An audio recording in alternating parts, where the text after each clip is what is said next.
Before we begin, I want to ask you something small, something personal. Where are you listening from tonight? Are you curled beneath blankets in a quiet bedroom, perhaps watching snow drift against your window? Or are you somewhere far warmer, letting this story carry you into a place you have never truly felt? And what time is it as you press play? Midnight, the calm hour before sleep, or maybe early dawn as you wait for rest to find you? Wherever you are, whenever you are welcome here. If you'd like, you can take a slow breath with me. Inhale the thought of warmth. Exhale the weight of the day. My only request is simple. If you find comfort or curiosity here, consider joining this community by subscribing so that together we can explore other forgotten paths of Earth's story, but there is no pressure. For now, just listen. Let the words move like snowflakes, settling across your thoughts. The Ice Age, we know, ended nearly 12,000 years ago, and in its retreat came rivers, forests, fertile plains, and the spark of civilizations. That is the world we inherited, the one where you and I now sit, surrounded by warmth, by fire, by light. Yet science reminds us that these cycles of cold are not accidents. They are written into Earth's breath, controlled by the tilt of the planet, the dance of oceans, and the chemistry of air. Our present warmth is only one chapter in a much longer rhythm, but let us turn that rhythm inside out. Let us imagine the glaciers never melting, no green valleys, no wide oceans free from ice, no golden age of farming. Humanity huddled close to fire, beneath the shadows of mammoths, forever inventing, forever struggling, forever surviving against the weight of cold skies. This is not just a question of temperature. It is a question of history itself, how culture, belief, and the shape of life would change if warmth had never returned. Together, we will journey across science and speculation, across geology and myth, to see not only what Earth was, but what it might still have been. Along the way, you will hear echoes of real discoveries, knowledge carved from stone and ice, but also visions that belong to imagination alone. So settle deeper into wherever you rest tonight. Let the warmth of your own world hold you as we step carefully into another. Our story begins not with what was lost, but with what was once real, the frozen earth before the warmth. Picture the world not as you know it tonight, but as it once was, an earth caught in the slow breath of ice. From horizon to horizon, glaciers towered like silent walls, their jagged faces reflecting the pale light of a sun that seemed weaker, more distant. The air carried a sharpness that stung the lungs. Every step was muffled by snow, every river sealed beneath frozen skin, every valley a basin of white silence. To imagine this is to step back only a blink in geological time, for the last ice age ended a mere 12,000 years ago. Yesterday, in the language of Earth. During that time, our planet was colder by only a few degrees than it is now, yet those degrees made all the difference.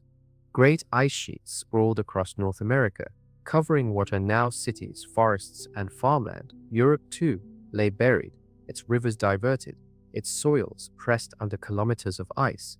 Only narrow corridors of land remained habitable, places where humans gathered, hunted, and endured. When we speak of the Ice Age, we often picture a frozen wasteland, but it was also alive with winds, with shifting storms, with herds of animals whose silhouettes we can hardly imagine today. Science offers us reasons for this deep chill. Earth's orbit does not move in a perfect circle, nor does its axis remain fixed. Over tens of thousands of years, our planet tilts and wobbles in what are called Milankovitch cycles. When the tilt of Earth lessens, sunlight strikes less directly, and polar winters grow longer. When our orbit stretches farther from the sun, summers weaken, and snow lingers.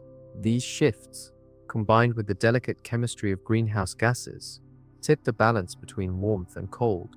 Pause for a moment and imagine standing before one of those glaciers. The ice rises higher than any building, a wall of ancient snowfall pressed into crystal over centuries. It groans as it moves, slower than thought, yet relentless. Every day, a few more meters advance, carving valleys, grinding mountains into dust. leaving behind scars that even now shape our landscapes. Beneath your feet, the earth is hidden, pressed flat by the weight of ice thicker than mountain. Above you, the sky burns faintly with auroras, shimmering curtains of light that ripple across the polar dark. In this world, the great animals rule. Mammoths trampled the snowy plains, their shaggy coats glittering with frost. Saber-toothed cats stalked in silence, their long fangs gleaming pale in the half-light. Giant ground sloths lumbered across southern lands, while herds of bison pressed together for warmth. They were not just creatures of imagination, but living presences, shaping human survival. For our ancestors, these animals were both threat and salvation, sources of food, clothing, tools, and myth. To hunt them was to risk everything, yet to fail was to starve. And what of humans themselves?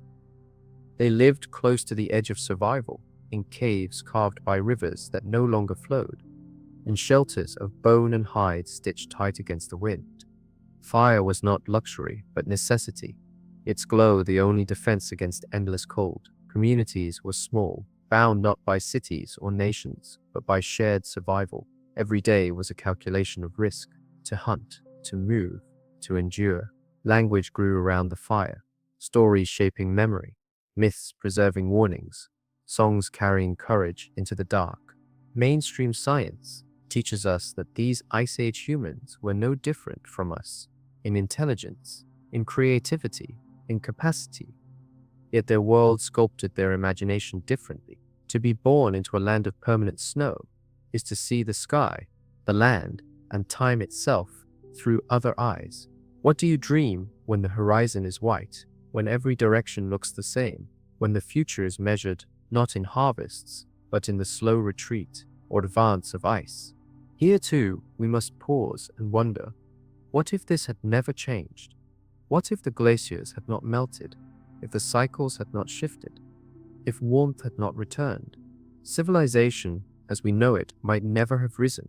The fertile crescent of Mesopotamia would have remained buried under frost. The Nile would have frozen. The rivers of China would have lain dormant beneath sheets of ice. Humanity might still live in scattered tribes, each clan clinging to warmth, passing stories from fire to fire. The contrast is sharp. We look outside today and see cities glowing with electric light, rivers flowing free, harvests rising in golden fields. Yet this comfort is only possible because the ice withdrew. Without that retreat, Earth would still be locked in a frozen stasis. The world we know, the world of art, of science, of history, would remain unborn. And yet, even knowing this, part of us wonders, part of us imagines the beauty of it. Skies filled with endless auroras, nights glittering with frozen silence, landscapes carved into dazzling sculpture. Would it be terrifying, or would it be serene? Would we feel trapped, or would we feel awe at the grandeur of a world that never thawed? This is where our journey will lead us, deeper into the science of how ice ages unfold, and the fragile balance of forces that make them possible. But for now, hold the image close. The towering glaciers, the roaming herds, the fragile fires of early humans, and imagine what it means to live in a world before warmth. To understand the Ice Age, we must first understand the fragility of warmth itself. The Earth is not fixed in climate, but sways gently in cycles of deep time. Our planet tilts on its axis, wobbles in slow precession, and shifts its orbit around the Sun in great ellipses that span tens of thousands of years. These Milankovitch cycles are like a planetary heartbeat, sometimes faint, sometimes strong, dictating when snow lingers and when it recedes. During the last Ice Age, these cycles aligned in such a way that winter became the ruling season and summer never fully recovered. Carbon dioxide, too, whispered its influence. Levels of greenhouse gases fell lower than today, and with them Earth's blanket of warmth thinned. Ice advanced across continents, locking oceans into frozen storage. Sea levels dropped by over 100 meters, exposing land bridges that stitched continents together. Asia and North America, now divided by the Bering Strait, were once connected by a frozen plain, where humans and animals alike crossed. what we see now as separate worlds within a single icy corridor. Imagine looking at a world map of that time. The coastlines stretch far beyond their modern outlines. Highlands swell into continents, shallow seas are bare plains, and new pathways emerge where today only waves exist. Humanity used these bridges to spread, step by step, across the world, but always, they carried the cold with them, for there was no escape. Life itself was transformed by this frozen dominion. Forests shrank, giving way to vast tundra where only hardy grasses, mosses, and shrubs could survive. Animals adapted in striking ways: thicker coats, fat reserves, specialized behaviors for cold. Woolly mammoths grazed on grasses, perfectly tuned to Ice Age steppes. Reindeer and muskox thrived on sparse vegetation. Even predators evolved for the hunt. Wolves with larger bodies, cats with elongated teeth, each designed for survival in scarcity. The balance of nature was sharpened to a knife's edge, and in this balance, humans carved their place. Our ancestors lived by ingenuity. They fashioned spears tipped with stone and bone, hunted in coordinated groups, and learned to track herds across endless snow. They painted animals on cave walls, perhaps to summon luck, perhaps to give shape to mystery, perhaps simply to remember. They crafted needles from bone and stitched hides into clothing, inventing the technology of warmth long before the technology of fire was enough. Without these skills, humanity would not have endured. Consider their diet: meat from great hunts, marrow cracked from bones, fat stored for energy, and plants foraged where they could be found in the margins of tundra. Nothing was wasted. Every tendon, every hide, every scrap of bone became tool or shelter. To live in the Ice Age was to master the art of necessity, and within this constant survival, culture blossomed in its own stark way. Language deepened, myths grew around the fires, and songs carried across the snow, binding small groups into lasting memory. Yet for all its hardship, this world also held beauty. Imagine the night sky above a frozen plain, unclouded by pollution, unsullied by cities. Stars burn brighter, auroras dance more frequently, and the Milky Way spills across the heavens like a river of ice. The silence of the snow carries a purity rarely felt today. In that silence, every crack of ice, every howl of a wolf, every whisper of wind becomes magnified, a reminder that Earth itself is alive, restless, moving even in stillness. Now imagine if that stillness had never lifted. If the glaciers had not retreated, then the warmth of agriculture would never have arrived. To wheat and barley would remain dormant beneath frost. The Nile, the Tigris, the Indus, rivers we now call cradles of civilization, would remain bound in ice. Humanity's destiny would not be one of empires and cities, but of scattered tribes, surviving endlessly in migration. Technology might still advance, but slowly shaped by necessity rather than curiosity. Perhaps humans would live in underground dwellings, heated by geothermal vents, clustering around volcanic warmth. Perhaps societies would measure wealth not in gold, but in firewood, not in land, but in access to caves and shelter. Science tells us that our entire history hinges on the melting of glaciers, the fertile valleys of Europe, the river systems of Asia, the plains of the Americas. Each was revealed only when the ice withdrew. The world before warmth was not just a past environment. It was the fork in the road that led us here. If the thaw had not come, history itself would be unrecognizable. Take a moment to imagine yourself there. You stand in the mouth of a cave, looking out across a frozen valley. In the distance, mammoths move slowly like shadows, their heavy bodies stirring snow in small avalanches. Behind you, the fire glows, your people huddled close, faces painted with flickering light. The air is sharp, the silence vast, and somewhere deep inside you know that this world has no spring, no reprieve, no warmth waiting beyond the horizon, only ice, only endurance. This vision is both real and speculative. Real because for tens of thousands of years, this was the only world humans knew. Speculative because we ask, what if it never ended? How would we tell time? Would we even know seasons, or only degrees of winter? Would the stars mean something different when every night was long and frozen? As we leave this chapter, keep the image of glaciers alive in your imagination.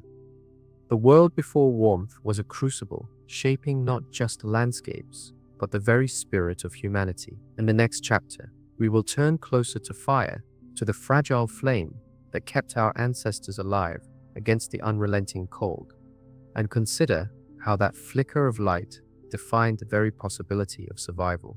In the long winter of the Ice Age, fire was not a luxury. It was the fragile line between life and death. Imagine the endless dark of a frozen night, the world outside a sea of snow and silence, and within a cave, a single flame trembling in the draught. Around it huddled a small band of humans, faces painted with shadows, eyes glowing with the reflection of light, hearts beating in rhythm with the crackle of wood. Fire was their shelter, their guardian, their breath of warmth against a planet that seemed determined to freeze them out of existence. The story of humanity's relationship with fire begins long before this age, but here it became sacred. Archaeology tells us that our ancestors learned to harness fire hundreds of thousands of years ago. By the time of the last ice age, they had mastered the art of carrying embers from place to place, of coaxing sparks from stone, of preserving flames through nights of storm.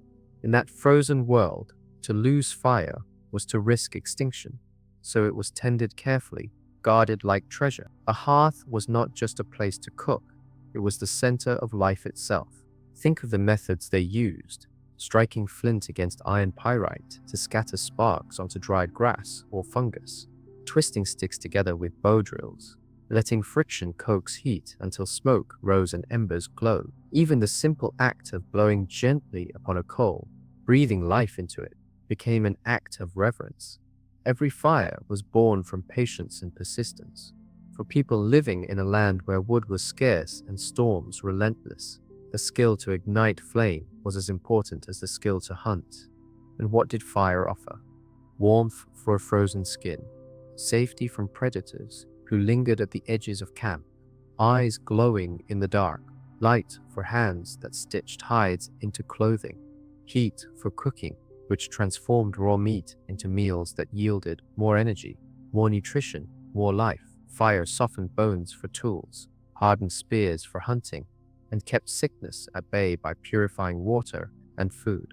Around fire, humanity became not just a creature of instinct, but a creature of invention. The diet of Ice Age humans was dictated by cold. Fruits and grains were rare, often absent.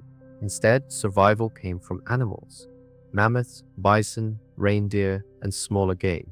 Meat was roasted on spits over flames, fat rendered for energy, marrow cracked from bones with stone hammers. Plants, when gathered, were roots and hardy greens, sometimes stored beneath snow, like hidden treasure. Without fire, much of this food would have been indigestible, dangerous, or wasted. With fire, every hunt was stretched further, every scrap of nourishment drawn out. But perhaps the most important gift fire gave was community. The circle around the flame became the circle of belonging. It was there that knowledge was shared, that elders taught the young, that stories carried meaning through generations. The flicker of light cast shapes on cave walls, inspiring the first art, the painted mammoths, bison, and handprints that still echo from stone today. In that glow, humans imagined gods, spirits, ancestors watching from beyond the firelight.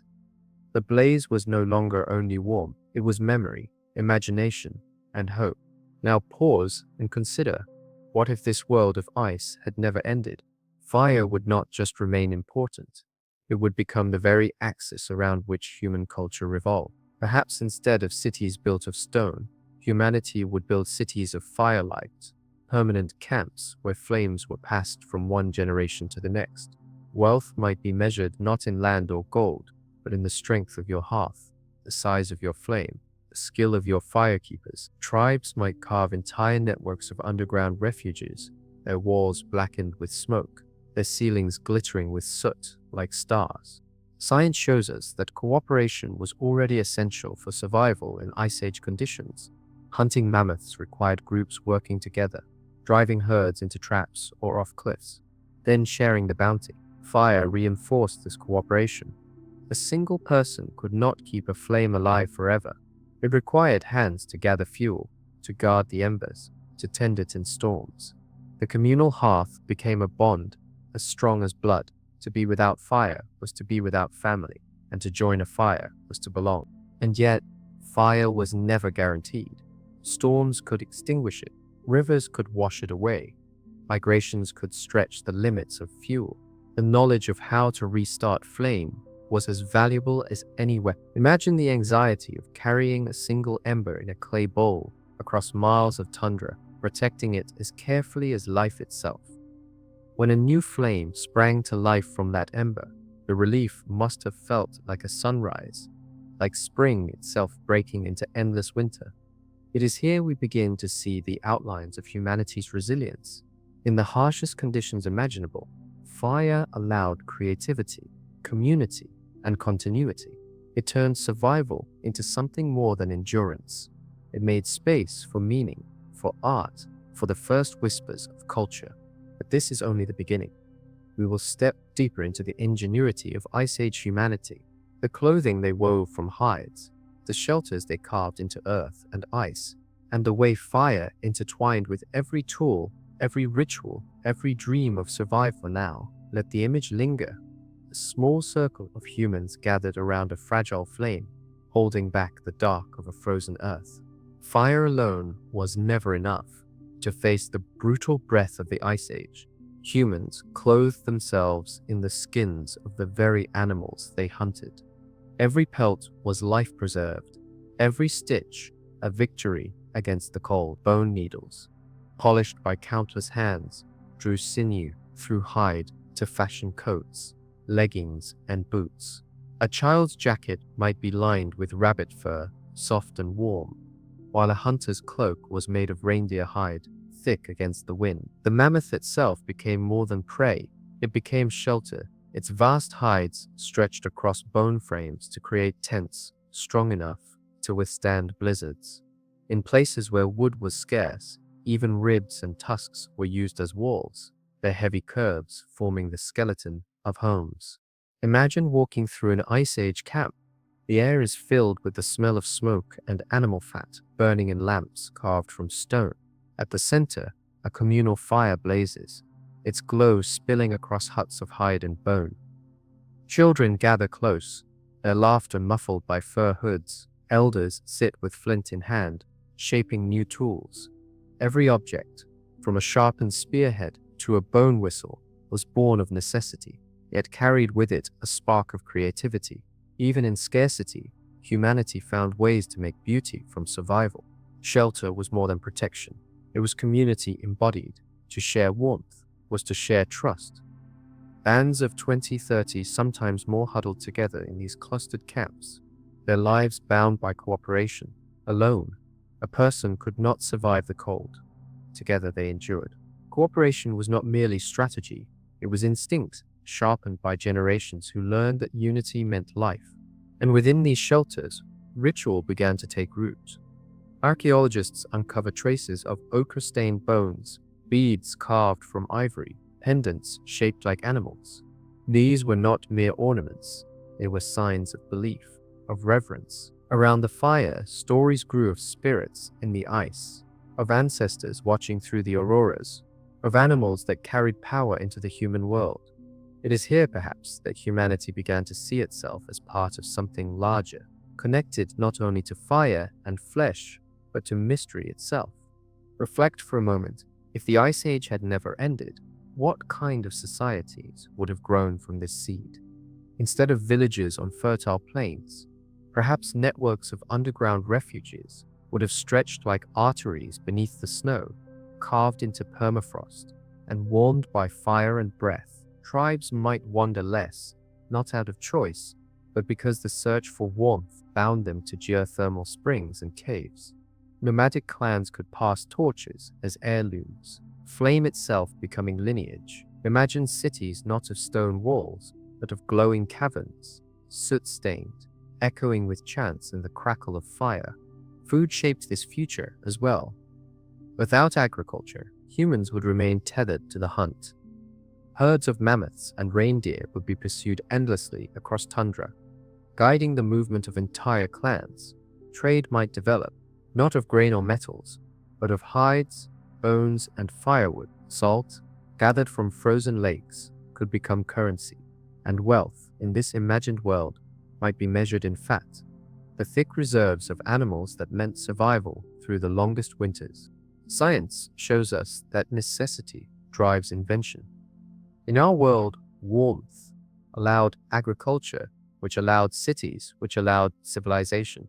But in a world where warmth never came, invention would have turned inward. The mastery of subterranean architecture, the refinement of clothing, the control of fire, all would become sciences in themselves.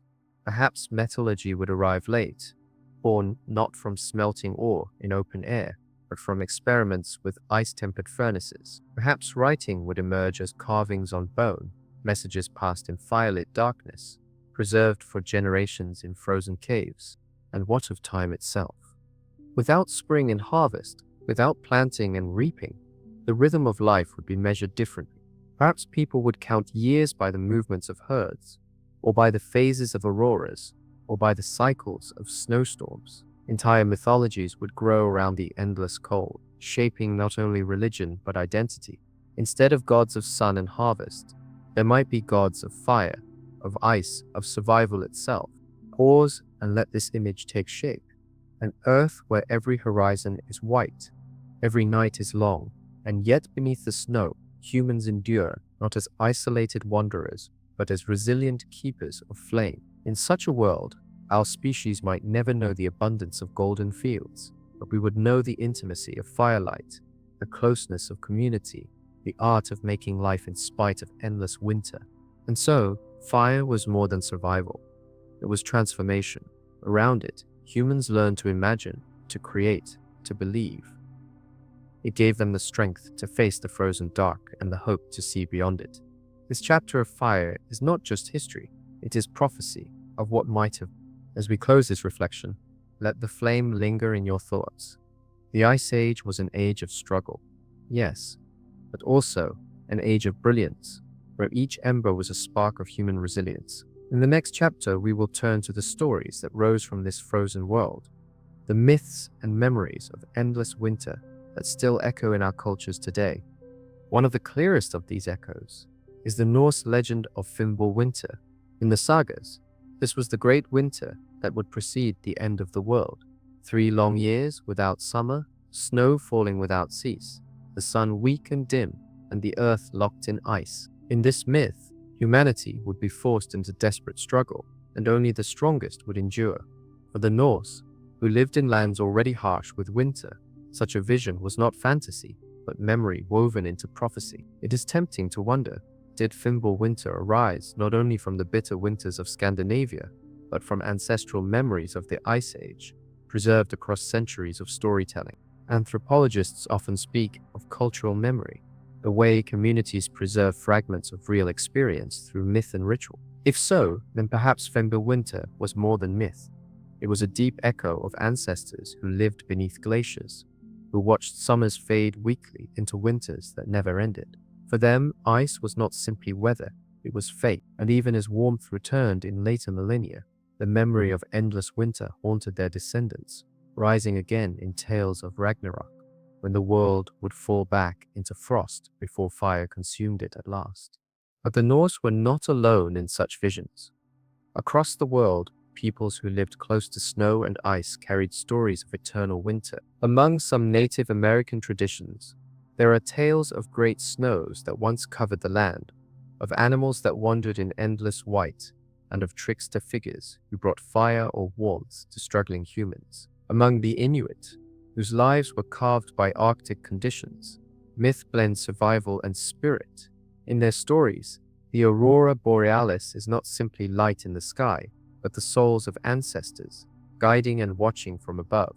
Imagine standing in an Ice Age night, looking up at shimmering curtains of green and red, without science to explain them, How could such lights be anything but the presence of gods or spirit? Even farther south, legends whisper of frozen ages.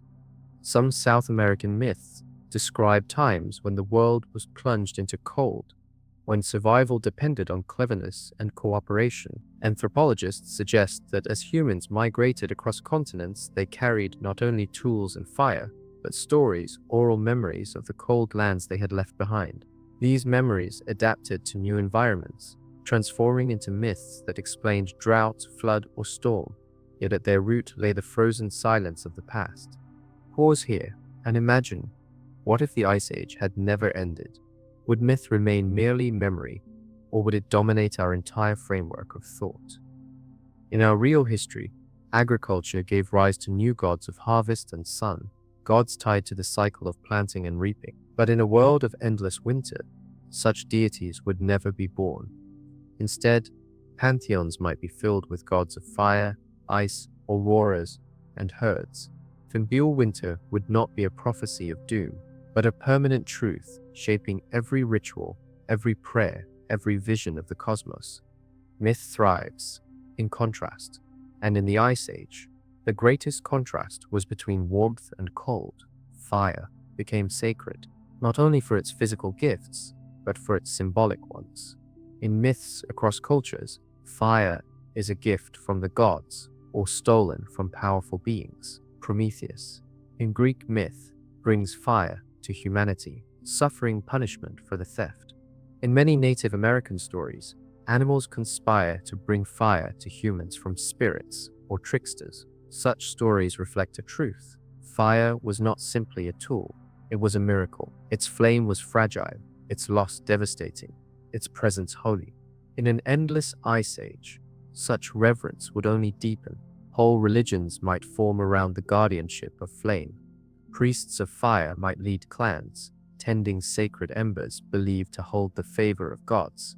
Consider also the aurora.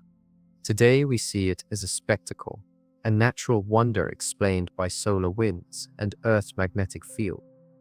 But for Ice Age peoples, it was pure magic, a moving sky alive with color. In a frozen world without reprieve, the aurora could easily become the central vision of spirituality. Perhaps eternal winter societies would see the aurora as a bridge between the living and the dead, or as the writing of gods across the heavens. Ritual dances might mimic its movements, songs might echo its shimmer. In a world without spring, the sky itself would become the only theater of change, and myth would grow from its colors. It is worth remembering that myth was not separate from survival. To say that gods demanded respect for animals was also to remind hunters not to overkill. To say that spirits dwelled in ice was also to caution children about wandering too far from the camp. In the Ice Age, myth was law, science, morality, and memory all in one. Without writing, without cities, myth was the only way to carry knowledge across generations. And so, when we hear of Fimbul Winter or of trickster fires, we are not only hearing fantasy, we are hearing survival instructions wrapped in story, preserved for millennia. Speculation allows us to stretch further. If the glaciers had remained, the myths of winter would not fade into distant memory. They would dominate every aspect of culture. Entire worldviews might center on cycles of ice, with time measured not in years, but in winters survived. Instead of temples to the sun, humanity might build great sanctuaries of firelight, cavernous halls, where flames are kept eternal, their smoke curling into the frozen air like prayers. Imagine aurora-lit ceremonies, whole tribes chanting to the sky as green light ripples overhead, believing they are speaking directly to ancestors watching through the veil. In this way, myth and memory are not simply relics of the Ice Age. They are blueprints for how humanity could have built entire civilizations if winter never ended. And as we move deeper into this exploration, we will see how these myths might have shaped not only religion, but culture, art, and the very rhythm of life. For now, let us hold on to the image.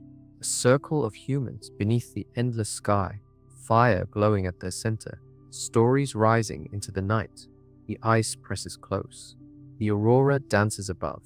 And in words, in myths, in memory, they create warmth, that no glacier can extinguish. The echoes of Ice Age winters reverberate far beyond Scandinavia or the Arctic. In Siberia, where the land is still scarred by permafrost, myth tells of worlds shaped by ice and reborn through cold. Among the Evenki people, the shaman's drumbeat was said to mimic the hooves of reindeer running across frozen earth, carrying the spirit into other realms. Their cosmology is a reflection of their environment, layered worlds of sky and underworld, stitched together by a tree of life that survives in the cold. Survival in a frozen steppe required respect for animals, and so myths made reindeer sacred, their breath the very bridge between humans and spirits.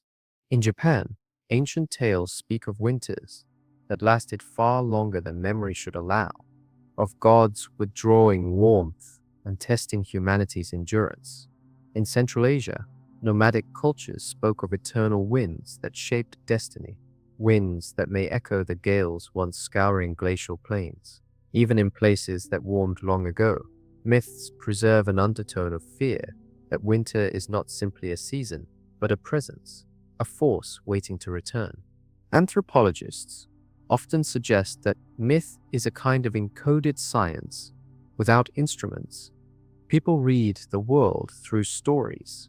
A myth about endless snow teaches caution, preparedness, and reverence. A story about fire stolen from spirits reminds listeners that flame is not permanent, that it must be guarded. In the Ice Age, myth was not separate from knowledge. It was knowledge itself, carried in a form that memory could preserve. Long before humans wrote history in stone, they carried it in story, sung and spoken around firelight. Now imagine a world where the Ice Age never ended. Myth would not be background, it would be the very framework of culture. Ritual would structure life as tightly as seasons do for us now. In our reality, spring festivals celebrate planting, harvest rituals mark abundance, and New Year's ceremonies welcome renewal. In a frozen world, rituals might instead mark the survival of another winter. Ceremonies could be held at the solstice, when the sun stands still, a fragile reminder that light has not abandoned the sky. Tribes might gather for aurora feasts, chanting as the heavens ripple with color, believing these lights are messages from ancestors. Think of how this would shape morality. In our myths, greed and hubris often lead to downfall. In an eternal ice age, the greatest sin might be selfishness with fire. Stories might tell of those who hoarded embers, condemned by gods. Heroes would be those who shared warmth, who carried torches across the tundra, who gave flame to strangers. Myth would enforce law, making generosity not just virtue, but survival mandate. Speculation stretches further. In such a world, myth might become indistinguishable from governance. Instead of kings or councils, clans might be ruled by keepers of sacred flame, storytellers who preserve not only myth, but the practical wisdom it encodes. To forget the myth would be to forget how to live. Every chant, every tale would be a manual for survival. The aurora, in this imagined reality, might rise beyond wonder into central theology. If the endless night sky is the only changing canvas above, then its rippling colors would be seen as divine script. Tribes could interpret auroras as messages from gods, omens of hunts or warnings of storms. Entire priesthoods might develop their duty to read the sky, passing down interpretations through generations. The frozen world would not only create myths, it would make them permanent, unchallengeable truths. Pause for a moment and imagine lying in an underground hall, firelight glowing faintly, while outside the night is sharp with frost. A shaman steps into the center, chanting as sparks rise into the air. Above, through a narrow shaft of stone, the aurora pulses green and red. Children watch wide-eyed as stories are told of ancestors who crossed glaciers, of gods who carved the mountains of ice, of spirits who guard the fire. For them, these are not legends, they are reality. Myth would not explain the past, it would explain the present every single day. When we trace back our real history, we see how myths evolve as environments change. Fertile valleys birthed stories of rivers and floods. Deserts birthed stories of sun and sand.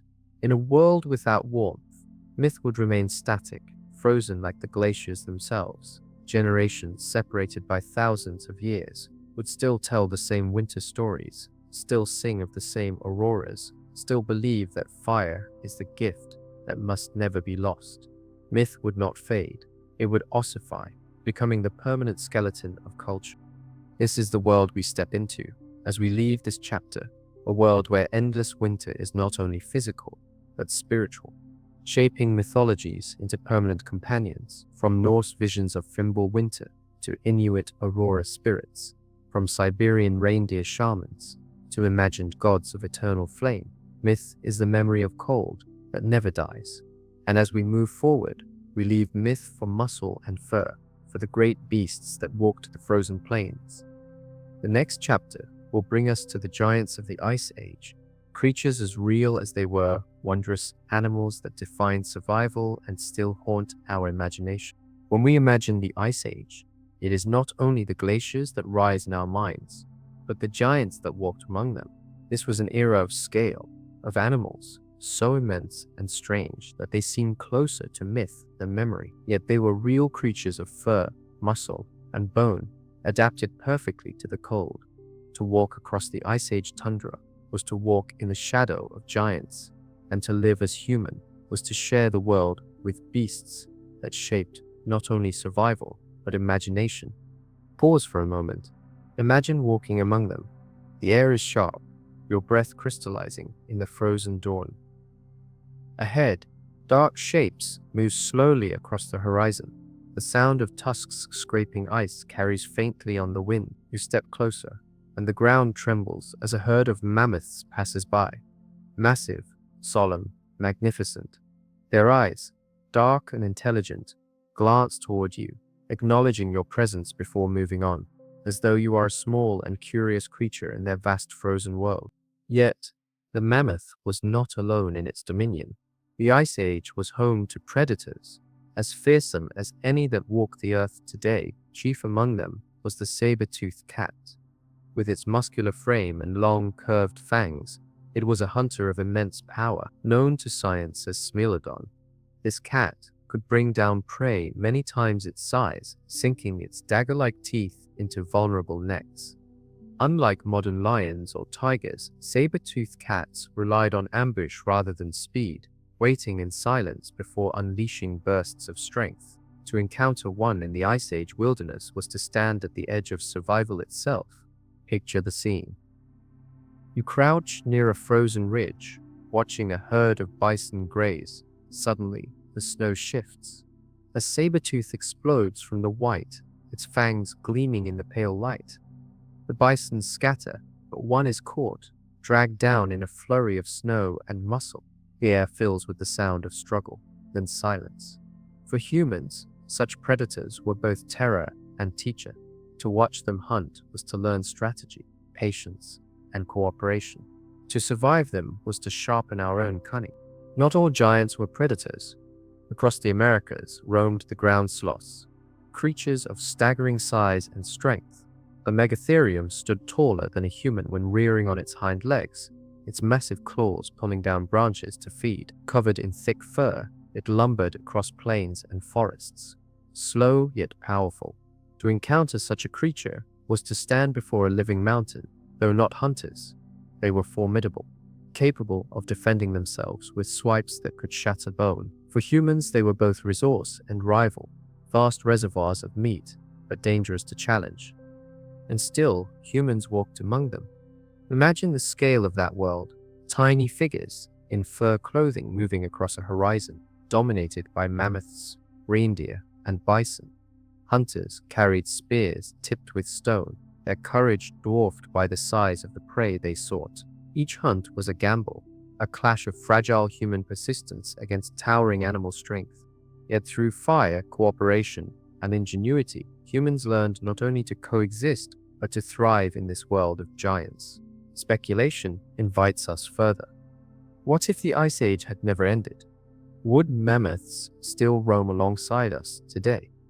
Would saber-toothed cats prowl the edges of our towns, forcing us to live in fortified caves or ice shelters Would ground sloths still lumber across continents, shaping landscapes with their massive appetites? The thought is not so distant. In Siberian permafrost, mammoth tusks lie preserved, their hair still intact, as though waiting for the ice to melt and release them.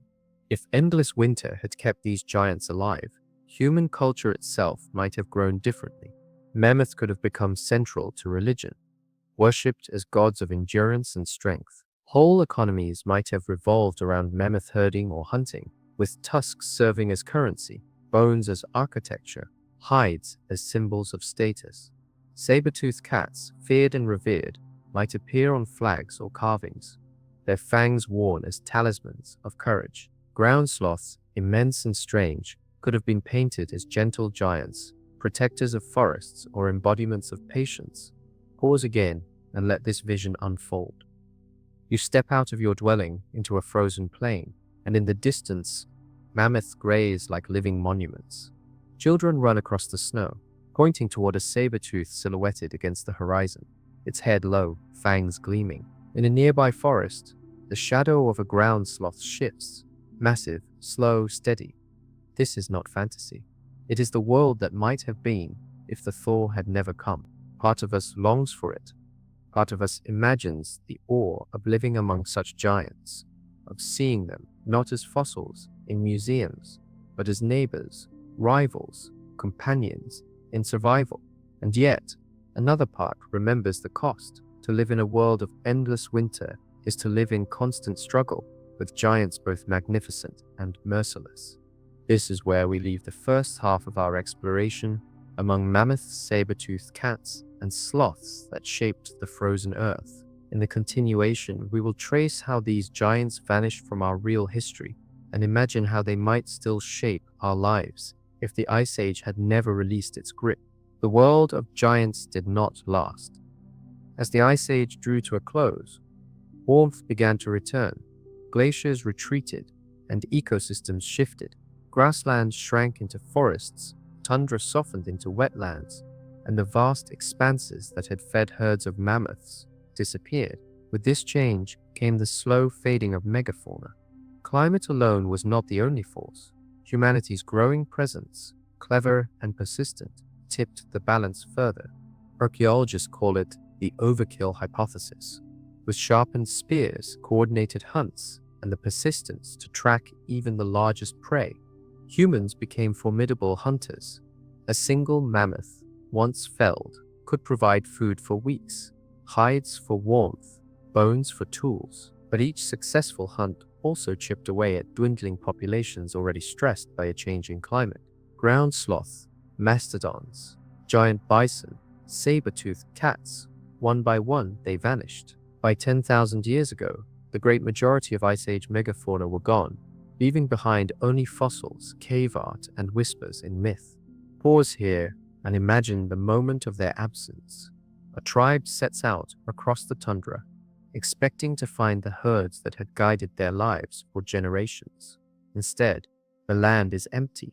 The silence is different now, heavier, more final. For the first time, humans become the uncontested giants of the landscape. It is a triumph, but also a loss, for something magnificent has slipped from the world forever. Science tells us why. Large animals reproduce slowly, their lifespans long, their gestation periods extended. When climate reduced their habitats and humans pressed them further, extinction became inevitable. But speculation allows us to ask, what if this extinction never came? What if the Ice Age had never ended, and the giants still roamed among us? Consider mammoths first. In our reality, they are gone, but in this imagined world, they thrive. Perhaps humanity, instead of domesticating cattle, would have learned to herd mammoths, guiding their migrations across frozen plains. Entire economies could revolve around tusks, carved into tools and traded like currency. Mammoth bone might form the foundation of architecture, their hides stretched across frames to create permanent settlements. Religious leaders might wear tusks as crowns, declaring themselves chosen by the giants. Now picture the saber-toothed cat surviving into our age. Its presence would force humans to build differently. No open villages, no fragile walls, but fortified shelters carved into stone or ice. Children would grow up with stories of vigilance. Every fire watched to keep predators at bay. These cats, powerful and deadly, would become more than animals. There would be spirits of fear woven into myth and lore. The ground sloth, too, would shape human culture in ways we struggle to imagine. With their massive claws and gentle temperaments, they could have become symbols of patience and endurance. Tribes might follow their slow migrations, seeing in them the wisdom of steady survival. Imagine songs written about the ground sloth, its lumbering figure drawn on cavern walls as a guardian of balance. Its sheer size would make it a source of meat and materials, yet its presence would inspire reverence, cautioning against greed. In this speculative world, humanity would not see itself as separate from giants, but as cohabitants of a frozen earth. Our stories, our art, our religions would be written not around fields and crops, but around mammoth and cats and sloth. Instead of domesticating dogs to hunt deer, perhaps we would train them to distract saber-toothed cats. Instead of pyramids built from stone in the desert, perhaps mammoth bone sanctuaries would rise from ice-bound plains, glowing with firelight within. Pause once more and picture life today, if the Ice Age had not ended. You wake in the morning and step outside into crisp, frozen air. On the horizon, a herd of mammoths grazes, their tusks gleaming like pale crescents. Farther off, you hear the distant roar of a saber-toothed cat, a sound that still makes your heart race though your people have lived with them for millennia. Mainstream science tells us that without the retreat of ice, none of the civilizations we know would have arisen. But in imagining this frozen timeline, we see a different possibility, a civilization not of crops and harvests, but of herds and giants. There is something haunting about this vision. It reminds us that humanity's path was not guaranteed, that the world could have been other than it is. The bones we see in museums are not just relics, they are reminders of a crossroad. Warmth gave us cities and agriculture, but endless winter would have given us something else. A life alongside giants where every day was a communion with creatures as old as time itself. And so, the giants remain with us, not in flesh, but in story. We carry them in myths, in art, in dreams of what might have been. They remind us of a truth both humbling and wondrous, that we were not always alone as the masters of Earth, and that our place here was once shared with beasts of unimaginable power. As we leave behind these giants of ice and fur, we step forward into their world itself. The landscapes shaped by glaciers, the architecture of ice that carved continents and wrote history in stone. The next chapter will take us into those frozen monuments, where rivers froze into highways and mountains crumbled beneath glaciers, reshaping the earth into a land of frozen architecture. Picture the world map. The oceans lie lower, their waters locked away in towering ice. Shorelines stretch farther, exposing vast plains, now hidden beneath waves. Britain is not an island, but part of Europe, joined by dry land. Asia and North America touch across a frozen bridge at Beringia, wide enough for herds to cross and for entire tribes to migrate. Australia, larger than we know it, extends across exposed shelves, while in the north, the Arctic Ocean is sealed by ice as thick as mountains. This is not the Earth of seas and open waters. It is an Earth of connections, of frozen highways binding continents together. Science calls this glacial maximum, the point when ice reached its greatest extent. At such times, glaciers pressed far into what are now temperate zones. In North America, the Laurentide ice sheet stretched across Canada and into the northern United States, its thickness measured in kilometers. In Europe, ice smothered Scandinavia, the British Isles, and much of Germany and Poland. Beneath these glaciers, the land bowed under the weight, and when ice retreated, it rose again, a process called isostatic rebound, where the crust of the Earth slowly springs upward after being pressed down for millennia. Even today, in places like Scandinavia and Canada, land is still rising, a living memory of the glacier's immense weight. Pause for a moment and imagine standing on such a landscape. The air is silent, except for the distant groan of moving ice. Before you stretches not a valley but a frozen plain, sculpted by glaciers into smooth stone ridges. Lakes are locked in crystal, their surfaces glittering with frost, their depths hiding ancient microbes and secrets older than civilization. Mountains are carved sharp by the relentless grind of ice, their jagged edges pointing like frozen cathedrals into the pale sky. Every direction carries the imprint of glaciers, as though the earth itself were a canvas and ice the chisel. The power of glaciers was not only destructive but creative. They carved fjords, where oceans now cut deep into land, their U-shaped valleys, evidence of the slow passage of frozen rivers. They left behind moraines, ridges of rock, and debris carried within the ice, like signatures of their advance. They created drumlins, eskers, and kettles, strange landforms that dot the world even today, whispers of frozen hands long withdrawn. To live in such a landscape is to see beauty in severity, to witness Earth constantly reshaped by silence and pressure. Speculation allows us to imagine how humanity would adapt if this frozen architecture never vanished. Without seas open for navigation, global trade would not move by ship, but by sled and caravan. Civilizations themselves would rise differently. In our history, rivers like the Nile, Tigris, and Indus nurtured agriculture.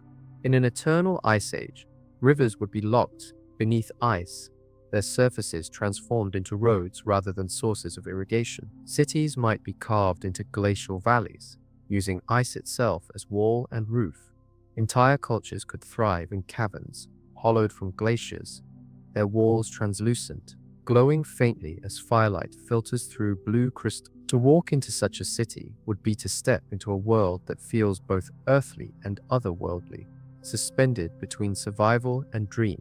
Consider the knowledge nugget science offers us about frozen lakes. Beneath the Antarctic ice today, there are lakes sealed for millions of years, untouched by sunlight, home to microbial life that has endured in isolation. In an Earth where Ice Age never ended, such lakes would not be rare, they would be everywhere. Humanity might learn to tap into them, drawing water from below the ice, perhaps even discovering strange forms of life that adapted to these hidden worlds. These lakes would be wells of mystery and survival, places both sacred and practical, guarded carefully as the lifeblood of civilizations. Pause again. Imagine walking across one of these frozen plains at night. Above you, auroras ripple in green and red. Beneath your feet, the ground is hard, silent, glittering with frost. Far ahead, you see the faint glow of firelight reflecting on ice walls, marking a settlement carved into the glacier.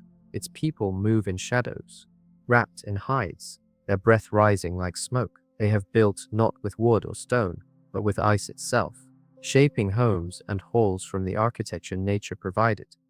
This is civilization in endless winter, fragile, luminous, enduring. Science also reminds us that ice stores memory. Within glaciers are trapped bubbles of air from thousands of years ago, records of ancient atmospheres. To live in a world of endless glaciers would be to walk upon libraries of frozen time, layers of history stacked silently beneath your feet. Perhaps humanity in such a world would learn to read the ice, to drill and interpret its secrets, to use it as a calendar of Earth's breath.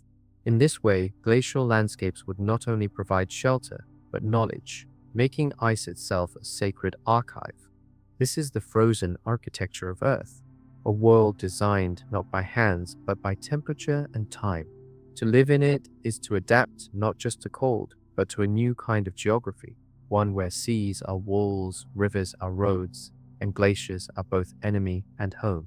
And yet, this is only the beginning. In the continuation, we will step deeper into how humanity might have built civilizations on these frozen plains, how trade, politics, and art could flourish in a world where ice was both obstacle and foundation, shaping every human story beneath the endless sky. Imagine the scale of such trade, not wooden ships sailing oceans, but great trains of sledges pulled by reindeer, horses adapted to cold, or even domesticated mammoths, firewood Fat, furs, and tools of bone would become the primary commodities, exchanged at way stations hollowed from ice cliffs. Salt, chipped from frozen lakes, might circulate as coin. Traders would carry bundles of fire preserved in clay, torches passed from hand to hand, their glow symbols of prosperity. Geology offers us glimpses of this imagined architecture. Within glaciers, ice caves form naturally, carved by rivers of meltwater flowing beneath the surface. In our world, they are fleeting, collapsing with the seasons. But in an eternal ice age, they could become permanent dwellings. Picture entire towns carved into these glittering caverns, ceilings shimmering with frozen stalactites, walls translucent so that firelight within glows softly through the ice.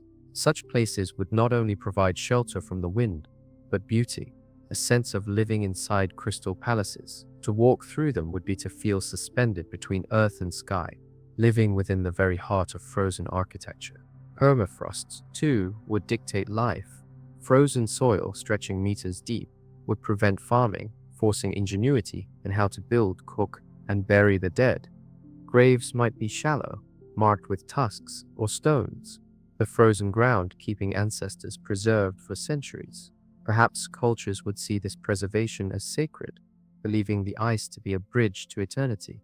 Bodies would not decay, but remain, their features intact, their presence constant reminders of lineage. In such a world, ancestors would never leave the living. They would remain physically close, locked in frozen memory. Pause for a moment. Picture walking across a permafrost plain, where every mound might conceal a burial, every ridge a village lost to snow. The air carries the faint sound of cracking ice as rivers shift beneath the surface, unseen but alive. The ground itself feels like a vast monument, layered with generations, each preserved in frozen silence. To live here would be to live in constant awareness of the past, surrounded by ancestors whose faces never fade. Civilizations would grow, not upward in towers of stone, but inward into ice and rock. Underground halls, carved into glaciers, could serve as meeting places, temples, or markets.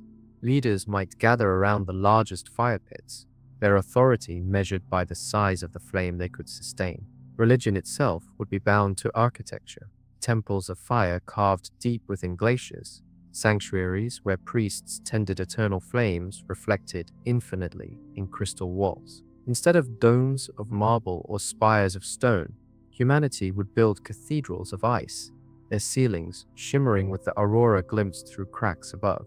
Art would find its own voice here, where warm civilizations painted with pigment on stone, frozen civilizations might carve directly into ice, shaping figures that gleam blue and white in firelight. Music, too, would adapt. Bone flutes echoing in ice caverns, voices lifted into frozen cathedrals, where sound resonates like the call of spirits. Imagine choirs chanting in tunnels of ice, their songs carried for miles, heard faintly by travelers crossing the plains. In a world where warmth is fleeting, art would not celebrate abundance, but survival, endurance, and the beauty of frozen stillness. Speculation deepens when we consider how politics might evolve in such landscapes. Control of ice highways, those great frozen routes connecting continents, would mean control of trade. Tribes or nations might rise not through conquest of land, but through mastery of routes, protecting caravans, building way stations, taxing travelers. Wars might be fought not for fertile soil, but for access to hot springs, places where warmth is life itself. Imagine fortresses carved around geothermal vents, their steam rising like banners of power. Whoever controlled these oases of heat would control entire regions. Science reminds us that glaciers not only carve, but also store, within their depths, lie trillions of liters of water, locked away. In an endless ice age, humanity might learn to mine the ice itself, cutting blocks for building, melting reserves for drinking, shaping canals through frozen rivers. Frozen lakes, covered by meters of ice, would become reservoirs, their surfaces supporting markets or festivals, while their depths sustained life. And perhaps, beneath the ice, strange ecosystems of microbes would be discovered, inspiring new myths of hidden worlds beneath the frozen shell. Pause again. Imagine standing on such a lake, its surface smooth and blue, the stars above reflected perfectly in its glass. Beneath your feet, shadows move, fish or perhaps creatures adapted to a world of eternal darkness. Above, the aurora ripples, and all around, people gather in silence, listening to the groan of the ice as though it were the voice of the earth itself. To live here would be to feel surrounded by mystery, every surface alive with unseen life and unseen stories. Civilizations on frozen plains would never separate themselves from nature as ours have. Instead, they would live inside it, shaped by it, defined by it. Their architecture, art, religion, and politics would all be reflections of the frozen architecture around them. To imagine their world is to imagine not only endurance but belonging, a deep intimacy with ice, a constant awareness of the Earth's slow, frozen breath. As we leave this chapter, we step from landscapes into lives, from plains of ice into the homes carved within them. For the frozen architecture of Earth is not only background, it is the stage upon which humanity builds. In the next chapter, we will enter those homes, imagining what it means to live, not just near the cold, but within it. The rise of cities in the cold, civilization sustained by firelight beneath endless skies. Civilization as we know it was born from warmth. The retreat of glaciers exposed fertile soil, rivers swelled, and humanity discovered the miracle of planting seeds and watching them grow. Towns became cities, agriculture became empire, and from abundance came art, science, and history. But imagine if this path had never opened. Imagine a humanity that could not till fields or sow crops, a humanity that never saw golden harvests because the world remained locked in ice. What shape, then, would our cities take? The answer begins below the surface. In an eternal ice age, survival would demand that humanity burrow into the earth itself. Subterranean dwellings, carved into permafrost or volcanic rock, would become the foundation of civilization. Tunnels would lead to communal halls where fires glowed day and night, their smoke curling into shafts that vent to the frozen sky. Families would live in chambers clustered around central fire pits, walls lined with hides and bone to insulate against the cold. Above ground, the wind would scour empty plains. Below ground, cities would grow in warmth and flickering light. Science offers glimpses of this possibility. Even in our world, the peoples of Siberia and the Arctic built semi-subterranean homes, dug into permafrost and roofed with timber and sod. These structures held heat more efficiently, protecting against blizzards and endless nights. Extend that ingenuity into a permanent ice age, and you can see entire metropolises carved underground, labyrinths glowing with firelight, the hum of life resonating through stone. Instead of skyscrapers rising toward the sun, frozen civilizations would measure their greatness in the depth and complexity of their tunnels. Pause for a moment. Imagine walking through such a city. The ceiling above glimmers with frost, lit by lamps of burning fat. Passages echo with the sound of footsteps, voices carrying softly through the ice. Children chase each other through carved tunnels, their laughter mingling with the crackle of flames. Markets fill great caverns, traders selling hides, carved bone, and precious firewood. There is no sky here, no harvest fields, yet the city feels alive, warm, and enduring. Civilization thrives, not by mastering soil, but by mastering shelter. Not all would be hidden underground. Some communities would rise as fortresses of ice and stone perched against cliffs or carved directly into glaciers. Picture a citadel whose walls are translucent crystal, its towers shimmering as the aurora dances above. Fire within makes the ice glow like stained glass, casting colors across the snow. These fortresses would serve as both defense and beacon, guiding travelers across the frozen wastes. Where we know cities of marble and sandstone, this world would know cities of ice, fragile, luminous, yet eternal, as long as the cold endures. Heat would become the most valuable resource. In our world, wealth is measured in gold, silver, or land. In the frozen world, wealth would be warmth. Families might guard coal or fat reserves as treasure, Leaders might rule by controlling geothermal springs, and temples might be built above volcanic vents, their steam seen as the breath of gods. Currency could be measured in firewood bundles, exchanged carefully, hoarded greedily. Where we lock away gold in vaults, they would lock away heat, guarding it with equal ferocity. Geothermal energy would be the great gift of the earth. Communities living near volcanic regions or hot springs would thrive, harnessing natural warmth to heat entire settlements. Engineers would carve channels to direct steam through tunnels, warming homes like veins carrying life through a body. These geothermal oases would become capitals, centers of power, where rulers could promise warmth to followers. Wars might be fought not for land or borders, but for access to vents and springs. Whoever controlled warmth controlled survival. Architecture, too, would take forms we can barely imagine. Instead of temples of stone, people might hollow domes into glaciers, their interiors glowing with fire and echoing with chants. Imagine entering one of these halls, a vast space carved in blue ice, its walls etched with symbols, its ceiling lit by shafts that reveal the aurora beyond. The floor shimmers with frost, reflecting the fire at its center like a mirror. Here, people gather not to praise abundance, but to honor endurance, to give thanks for another winter survived. Speculation allows us to dream further.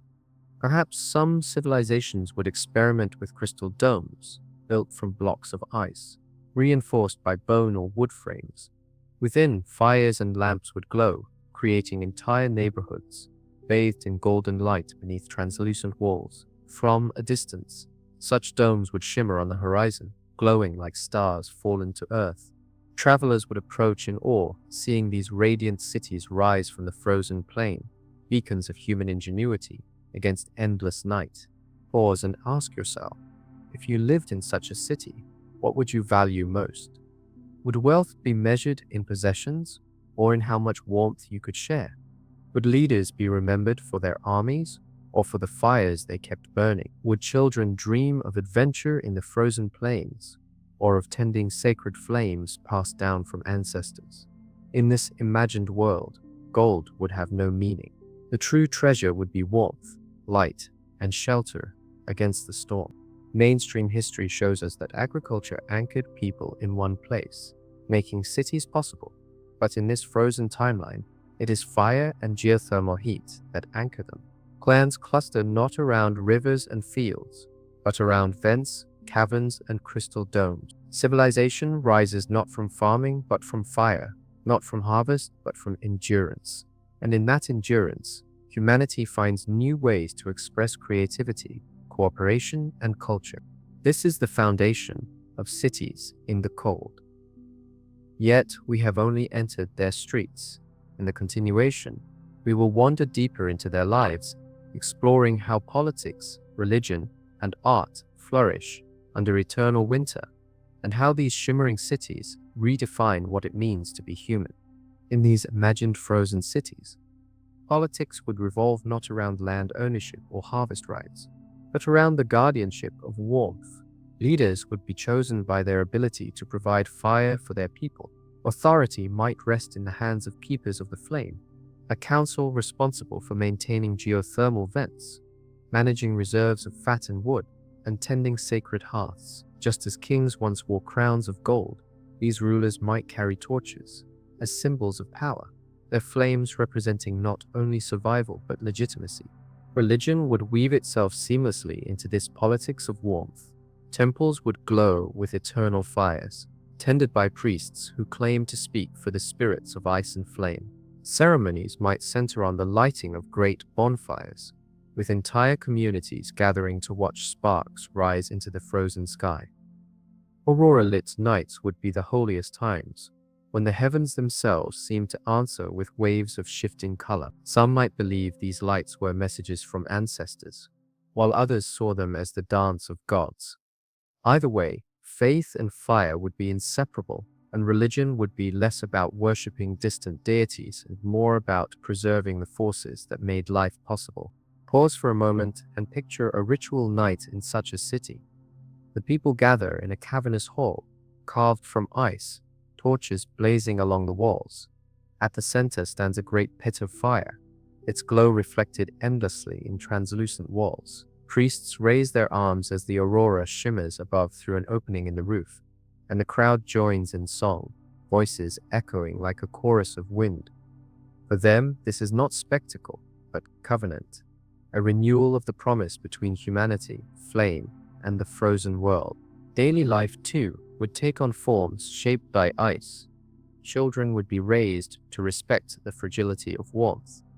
Lessons would not focus on crops or seasons, but on fire-making, insulation, and cooperation. Every child might carry a flint and steel as naturally as they carry language.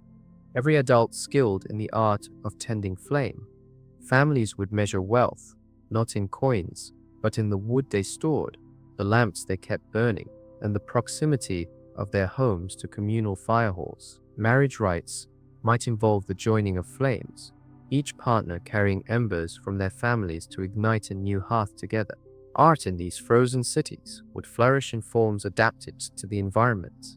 Ice carving would become an exalted skill, with sculptures glowing in firelight, shifting color as the aurora played above. Music, echoing in tunnels, would embrace resonance, with bone flutes and drums filling caverns with haunting sound. Storytelling would remain central, as it had been since the first fires of the Ice Age.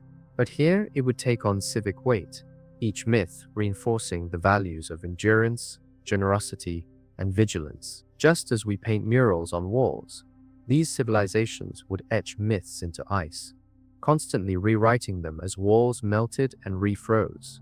Art would be as fleeting as frost, yet endlessly reborn. Speculation invites us further into the structure of such societies. Trade routes would converge on cities that control geothermal springs, or vast stores of fuel. Alliances might form between settlements, their treaties symbolized by the exchange of sacred embers. Warfare, when it erupted, would focus on access to heat, with raids on reserves of firewood or fat considered acts of both desperation and sacrilege. To extinguish another clan's fire would be the ultimate crime, akin to destroying their very existence. Laws would be written not in stone tablets, but in rituals of flame, remembered by priests and enforced by tradition. Imagine the economic systems of such cities. Instead of coins stamped from metal, people might trade with tokens of preserved warmth, lumps of fat sealed in ice, bundles of wood, or even access rights to thermal vents. Guilds could form around professions essential to survival: fire tenders, ice carvers, mammoth herders, aurora interpreters. A city's prosperity would be judged by the brightness of its night fires, its glow visible across the tundra. Travelers approaching would know its strength, not from towering walls, but from the constellations of firelight marking its skyline. Wealth in this world would be deeply practical, yet no less symbolic. Where we admire the glitter of gold, they would admire the glow of flames. A wealthy family might be known for the size of their hearth, or the brilliance of their crystal-domed hall. Leaders would host feasts where fire burned brightest, demonstrating their ability to lavish warmth upon their guests.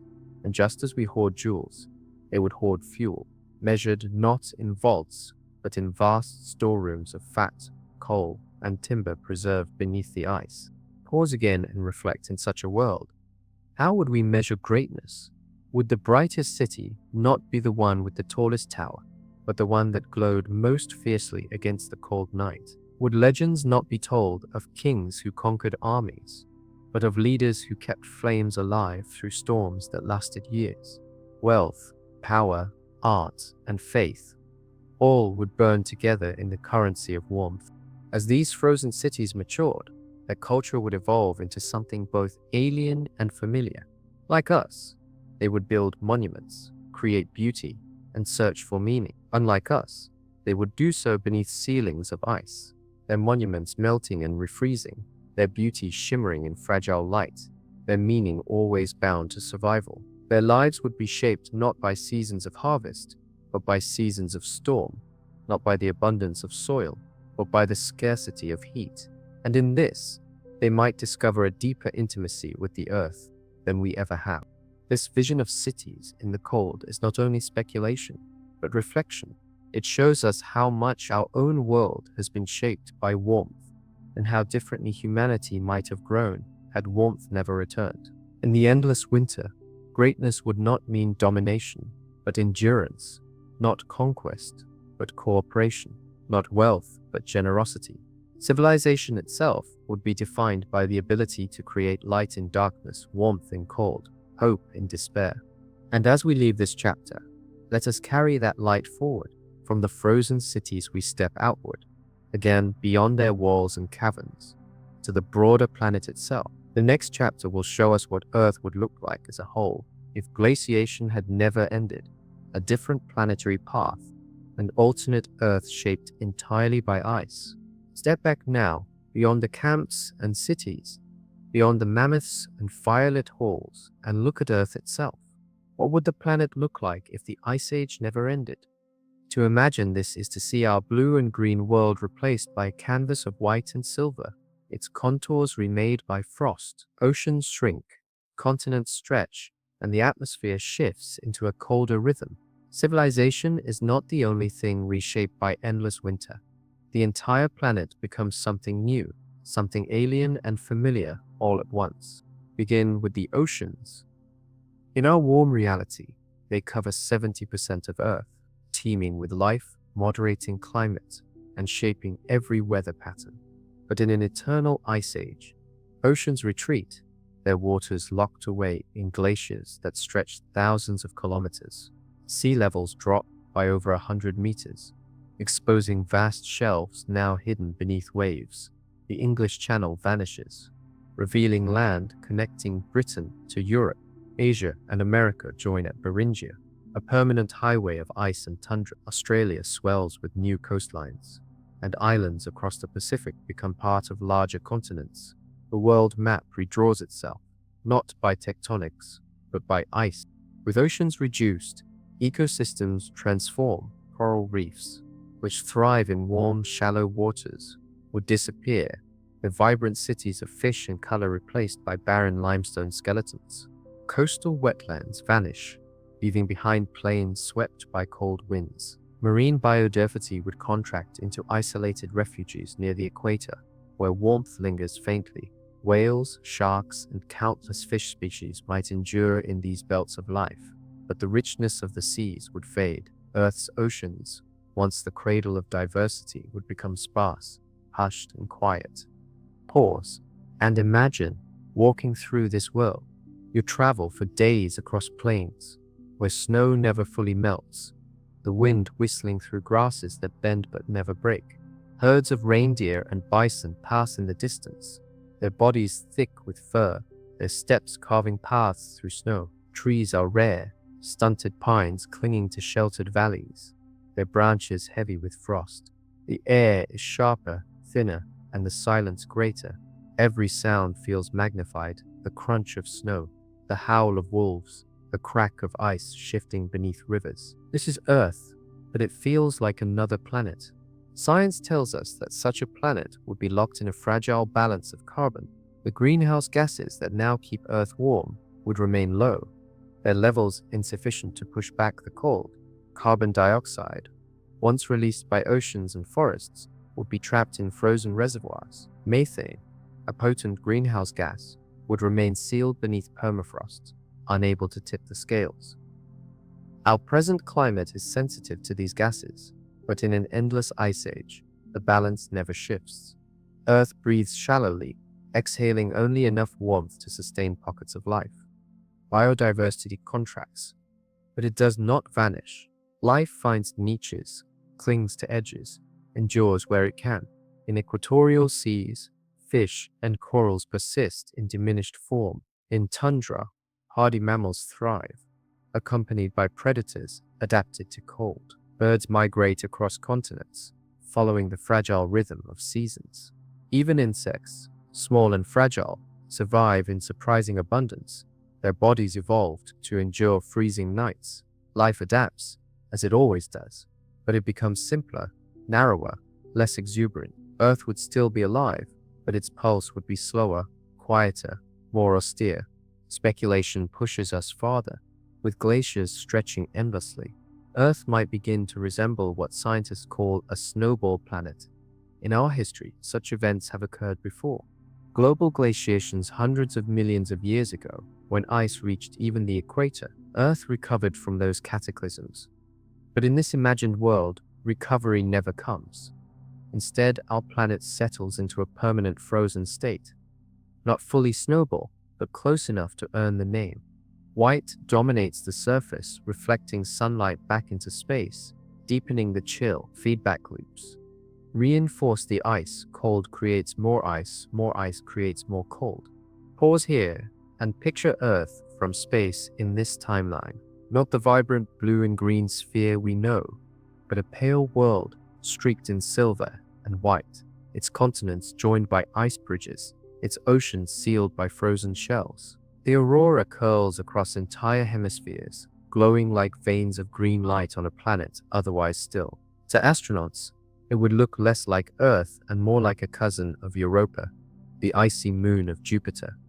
Our home would be recognizable, yet alien, a frozen jewel in the blackness of space.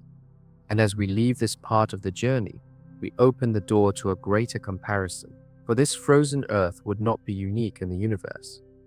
Other worlds bear their own shells of ice, their own hidden oceans, their own mysteries of survival. In the continuation, we will compare this alternate Earth to Mars, to Europa, to the icy moons beyond, worlds that mirror what our planet might have been and what it could still become. Begin with Mars. Today, it is cold, barren, and dry, but its past reveals traces of rivers, lakes, and perhaps even oceans. The planet's thin atmosphere allowed water to escape, leaving behind polar caps and frozen soil. On a perpetually glaciated Earth, the parallels are striking. Vast plains of permafrost, canyons cut by ancient glaciers, and deserts of coal dust would echo Mars's landscapes. Yet, there is a crucial difference. Earth would remain alive. Our thicker atmosphere, even in a frozen state, would keep enough heat to sustain life in niches. Where Mars is silent, Earth would still sing with breath and flame. Speculation allows us to go further. Imagine a future humanity living on frozen Earth, drawing inspiration from Mars. Perhaps explorers would carve settlements into ice cliffs, just as they might someday on the Red Planet. Wind-blasted plains would serve as training grounds for survival on Mars, a place where the lessons of Earth's cold mirror those of our neighbor. A frozen Earth would not only resemble Mars, it would prepare humanity for it, teaching endurance in environments where warmth is scarce and every fire is sacred. Then there is Europa, moon of Jupiter, cloaked in a shell of ice. Beneath its surface, scientists believe lies a vast ocean warmed by tidal forces, a sea larger than all Earth's oceans combined. To imagine an endless ice age is to imagine Earth as Europa's twin, oceans sealed beneath kilometers of ice, hidden worlds alive in darkness. Microbes already thrive in Earth's subglacial lakes, sealed off for millions of years beneath Antarctica. In a permanent glaciation, such hidden waters would multiply, scattered across continents, each one a sanctuary of life. Humanity might learn to drill through the ice, to tap these reservoirs not only for survival but for discovery. What creatures, what mysteries might lurk in these lightless seas? Pause here and picture it. You stand on a frozen plain. Beneath your feet lies a lake sealed by centuries of ice, a dark ocean untouched by the sky. Scientists lower instruments through a borehole, and what they retrieve is astonishing. Microbes swimming, alive, adapted to pressures and darkness. Some glow faintly, bioluminescent, casting ghostly light in water no human has ever seen. For those who live in an eternal ice age, such discoveries would not be scientific novelty, but sacred revelation. The belief that life exists beneath the ice would become faith itself, proof that even in darkness, life persists. Beyond Europa lies Enceladus, Saturn's small moon, spraying plumes of water vapor into space. These geysers reveal a hidden ocean, heated by tidal flexing deep within. A frozen Earth might develop similar spectacles. Geysers bursting from glacial cracks, steam rising like banners against the aurora. To humans living in that world, these geysers would be holy places, signs of power and mystery. both dangerous and divine. Pilgrimages might be made to such sites where fire and ice meet, and where humanity sees not only survival, but beauty. In comparing Earth to these icy worlds, we glimpse a larger truth. Ice is not the enemy of life. It is a vessel, a shell, a preserver. On Europa, it shelters oceans from the vacuum of space.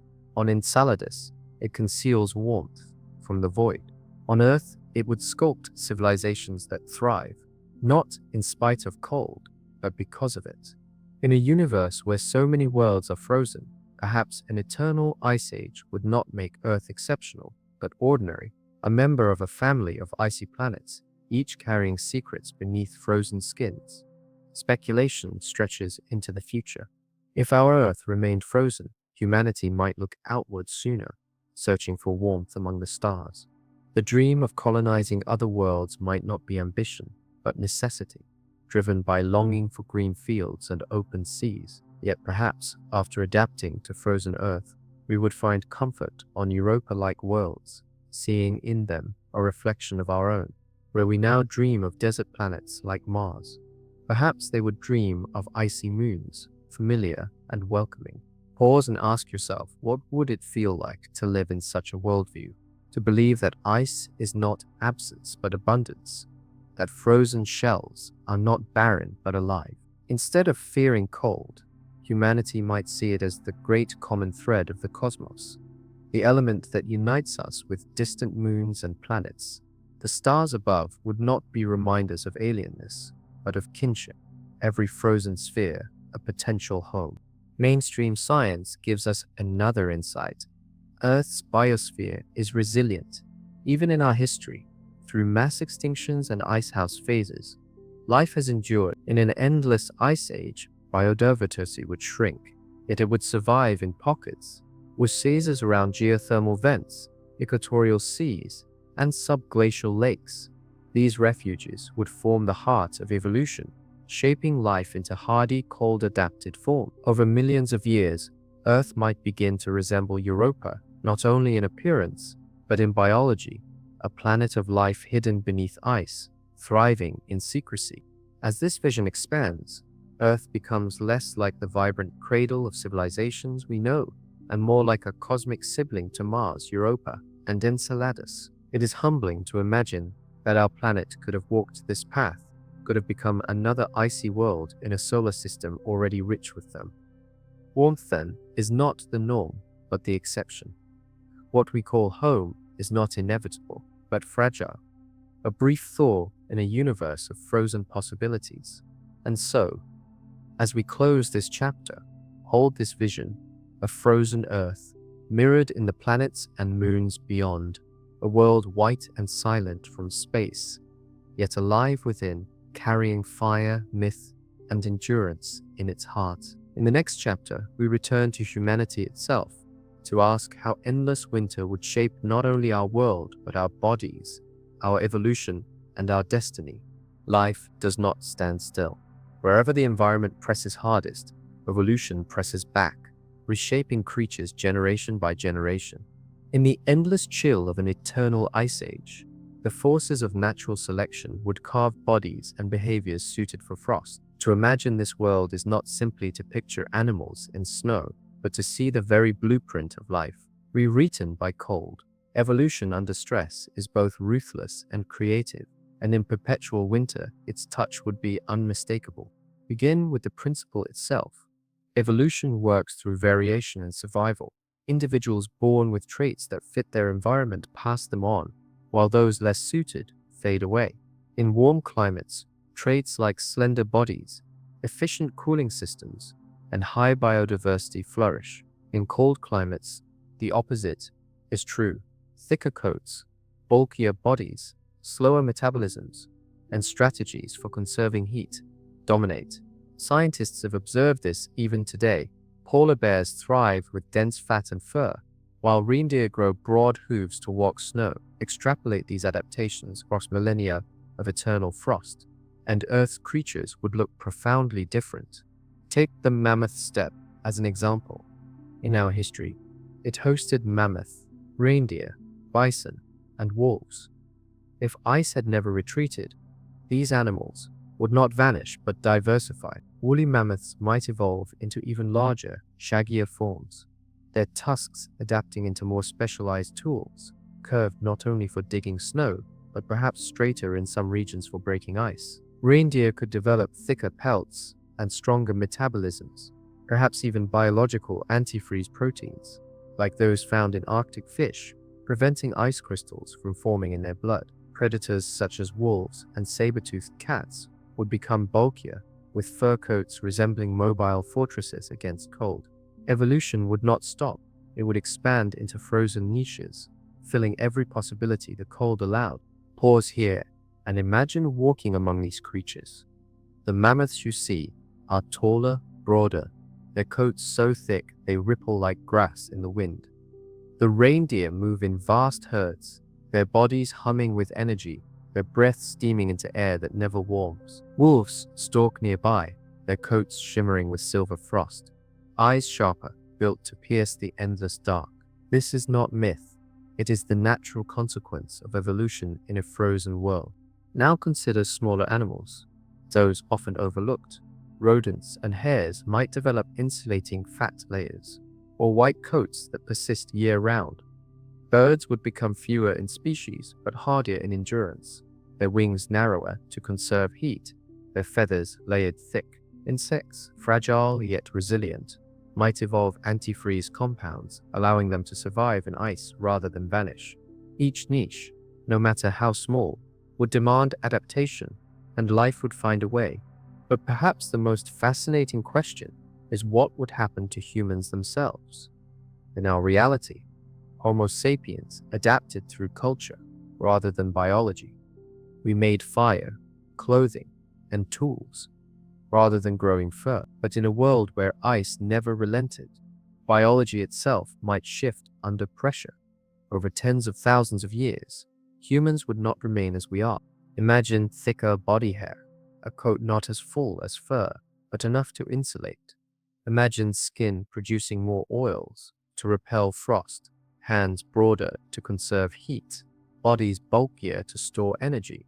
Faces could become rounder, reducing surface area, with noses shorter to warm air before it reaches the lungs. Our metabolisms would accelerate, burning calories with relentless efficiency to maintain warmth. Fat reserves would become essential, layered beneath skin as armor against the cold. Where today we see obesity as weakness, in this world it might be prized, a sign of strength, a reservoir of survival. Pause and place yourself inside such a body. Stand on the tundra, wrapped not only in hides but in your own insulation. Your breath fogs the air, but your lungs feel strong, warm against the frost. Your fingers, broader and thicker, grip a spear carved from mammoth bone. Around you, your companions look similar, robust, fur-shadowed, eyes narrowed against the wind. You are still human, but shaped subtly, profoundly, by winter. This is the image of evolution in the ice. Diet, too, would play a role in adaptation. In our timeline, agriculture diversified nutrition, allowing grains, fruits, and vegetables to balance diets. In a frozen world, such abundance never appears. Humans would remain carnivores and scavengers, relying heavily on animal fat and meat. Over time, metabolisms would adapt to process fat more efficiently, making energy last longer, preventing starvation in lean times. Our bodies might even evolve biochemical pathways similar to Arctic animals, producing natural antifreeze proteins or shifting blood chemistry to prevent freezing. Biology and culture would blend, each reinforcing survival. Speculation allows us to push further still. Would we evolve entirely new abilities? Perhaps vision attuned to the pale light of auroras, eyes larger, pupils broader to capture every fragment of brightness. Perhaps hearing more acute, tuned to the cracking of distant ice, the stealth of predators in snow. Even smell could sharpen, guiding hunters across frozen plains where tracks are faint, but scents linger. Evolution under constant winter would heighten every sense tied to survival, sculpting humanity into creatures as adapted as wolves or bears. And yet, the story does not belong to Homo sapiens alone. For ours was not the only human lineage to walk the Ice Age. Neanderthals, Denisovans, and other archaic humans thrived in cold climates before vanishing in our history. In an eternal Ice Age, their fates might be very different. Instead of extinction, they might endure, evolving alongside us, perhaps even surpassing us in frozen environments. That speculation belongs to the next part of our journey. For now, let us close with this vision. Earth transformed into a crucible of evolution, pressing life into shapes fit for ice. Mammoths larger, reindeer hardier, wolves bulkier, humans thicker and warmer, senses sharper, bodies stronger, every creature remade, every breath a triumph against frost. This is the path evolution would carve if the Ice Age never ended. A path where survival is not only struggle, but adaptation written into bone and blood. In our history, Homo sapiens became the dominant branch of humanity. Neanderthals, Denisovans, and other archaic cousins faded, their remains preserved only in bones, DNA, and faint echoes within our own genes. But history is fragile, and environment is destiny. In a world where the Ice Age never ended, the story of humanity might not be ours alone. Other species, better suited to cold, might have endured, sharing the earth with us or replacing us entirely.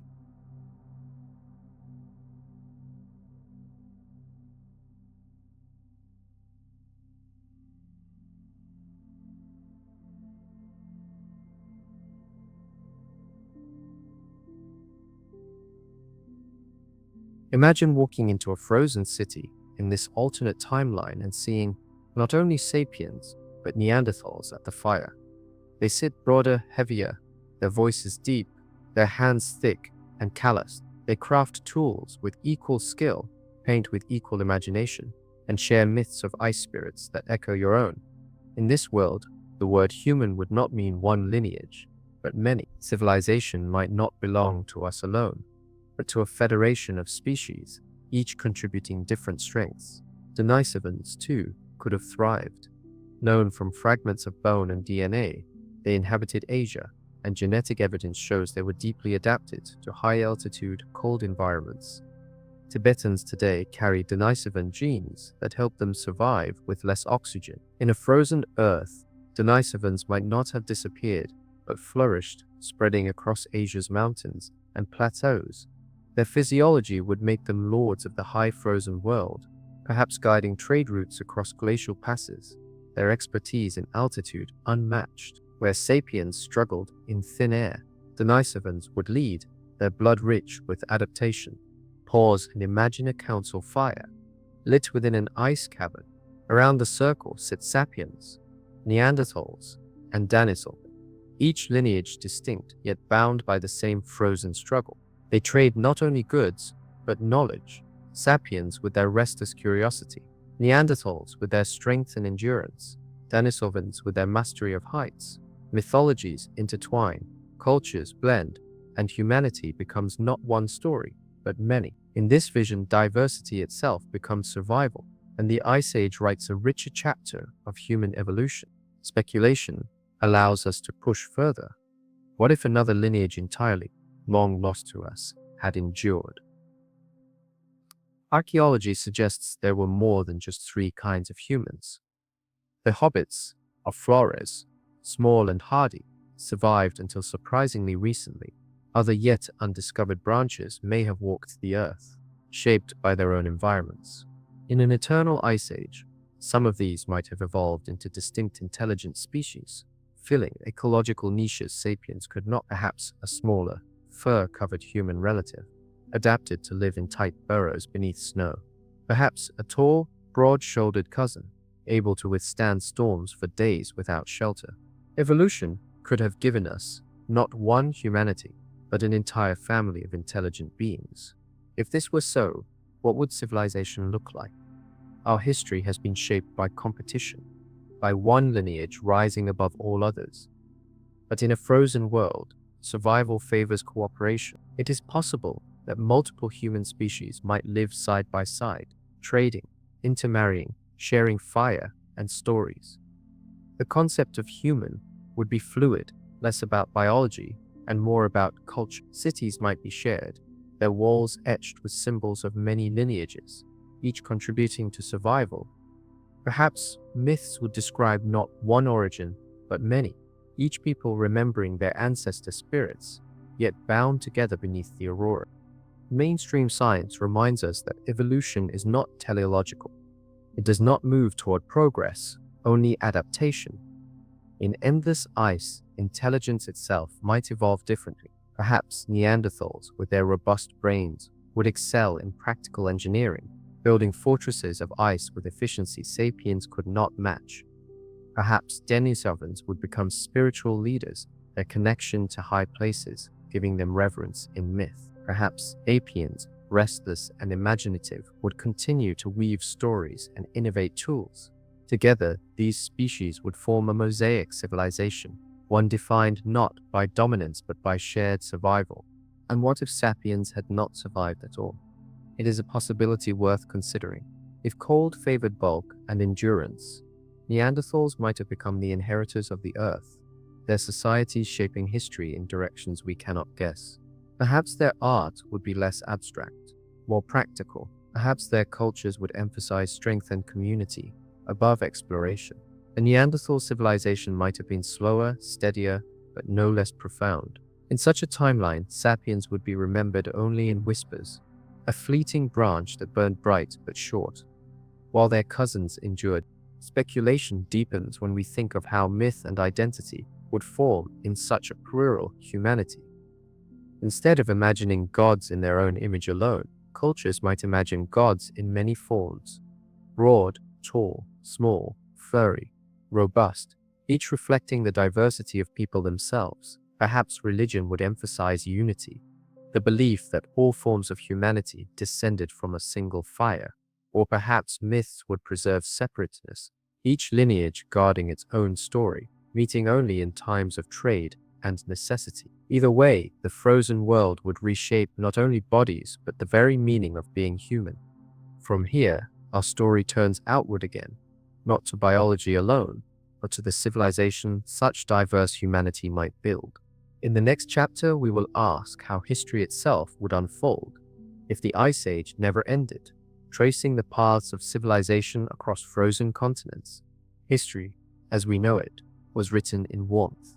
The retreat of ice uncovered fertile plains, rivers swelled, and agriculture was born. Wheat along the Nile, barley in Mesopotamia, rice in China, all became foundations for towns, cities, empires. Writing followed, etched on clay and stone, and with it came memory that stretched beyond generations. History, in this sense, is the child of harvests. Without crops to anchor civilizations, would history even exist, or would humanity live forever in story and song, memory held not in stone but in flame? In an earth where the Ice Age never ended, empires like Egypt or Mesopotamia could not rise. The Nile would be locked in ice, its fertile floodplains sealed under frost. The Tigris and Euphrates, instead of feeding fields, would lie frozen, their waters hidden beneath sheets of crystal. China's river valleys would remain tundra, their soils unyielding. In such a world, the idea of sowing and reaping would never emerge. There would be no harvest festivals, no granaries, no written records carved into clay tablets. Instead, survival would be measured in winters endured, not in dynasties or calendars. Pause here and imagine the difference. Instead of pyramids rising above sand, we see fortresses of ice glowing with firelight. Instead of cuneiform tablets baked in sun, we hear chants echoing in caverns, voices carrying the weight of lore and story. Archaeology offers us tantalizing hints of what such a frozen history might resemble. In our own world, we have found Ötzi, the Iceman, preserved for 5,000 years in alpine ice, his clothes, tools, and even stomach contents intact. Mammoths lie buried in Siberian permafrost, their hair and flesh frozen in uncanny detail. These are not fragments like broken pottery or scattered bones. They are time capsules, entire lives sealed in ice. In a world of endless glaciation, this preservation would not be exception, but rule. Entire generations could be discovered beneath the frost, their fires still faintly marked in ash, their bodies intact, as if asleep. History would not need to be written, for the ice itself would keep it. Speculation deepens when we ask, what would it mean to live in such a world where ancestors never vanish completely? Imagine walking through a glacial cave and seeing not abstract carvings, but the body of an ancestor, preserved in ice, their clothes still wrapped tight, their tools still at their side. Elders could point to them and say, "This was your great-grandmother's mother. She still watches." In such a culture, history would not be distant. It would be immediate, visible, tangible. Myth and memory would blur, for the past would literally surround the living, silent but ever present. Without agriculture, economies would remain rooted in herds, hunts, and trade of warmth. Oral traditions would carry the weight of culture. Laws would not be inscribed, but sung. Stories would shift with retelling, shaped by each voice, but their core would remain. The very act of remembering would be sacred, and storytellers would be keepers of civilization. Perhaps entire castes would exist whose sole duty was memory, reciting genealogies, recounting migrations, telling of winters survived. In our world, scribes etched words on tablets. In theirs, memory keepers would etch stories into minds. Pause again. Picture yourself in such a setting, a hall carved in ice, firelight flickering across blue walls. An elder stands, their voice steady, recounting tales of ancestors who crossed frozen rivers, of gods who carved the aurora, of laws set down in the first fires. Children sit in silence, absorbing each word, knowing that in time they too must remember. For forgetting is not just loss but betrayal. In this frozen timeline, history is not external. It lives inside the human voice, carried like fire itself, fragile but enduring. Mainstream archaeology suggests that writing, agriculture, and surplus were what allowed history to exist. But in an eternal ice age, history would take another path. Instead of being linear, chronologies, dynasties, years, it might be cyclical, tied to winters, storms, and migrations. Events would be remembered not by dates, but by auroras, by great hunts, by the lives of leaders whose fires burned brightest. History would feel less like a line and more like a circle, each generation looping back to stories that bind them to ancestors, still preserved in ice. Speculation allows us to go further. Perhaps their memory systems would rival writing itself.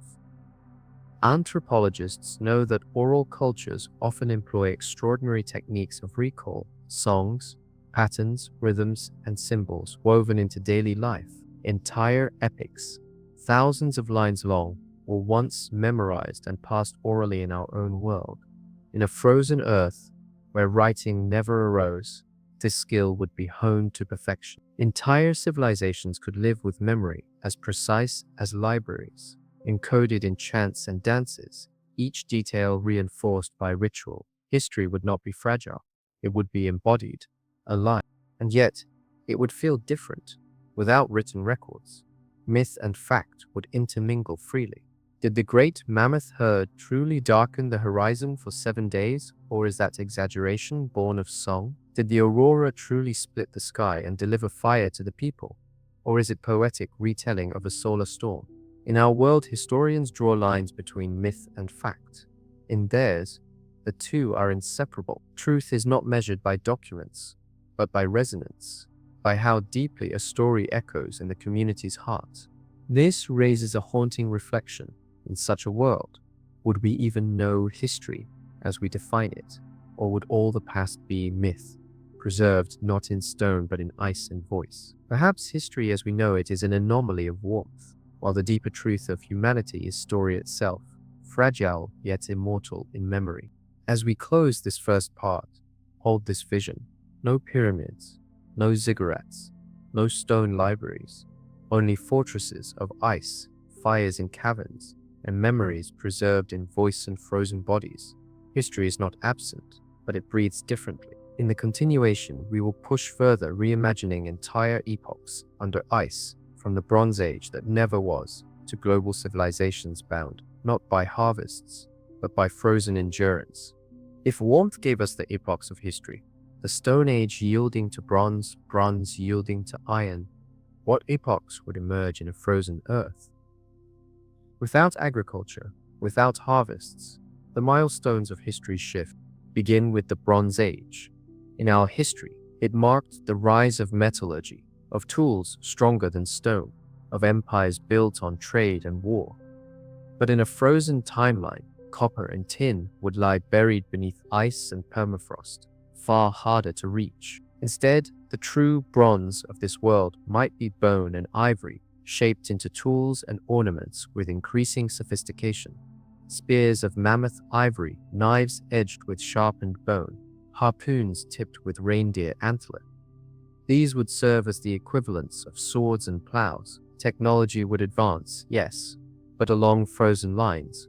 Craft would refine, tools would specialize, but always within the limits of ice and scarcity. Pause for a moment and picture a marketplace in such an age. Traders gather in an ice cavern, their stalls lined not with bronze pots, but with carved bone vessels, gleaming ivory jewelry, and hides stitched with intricate patterns.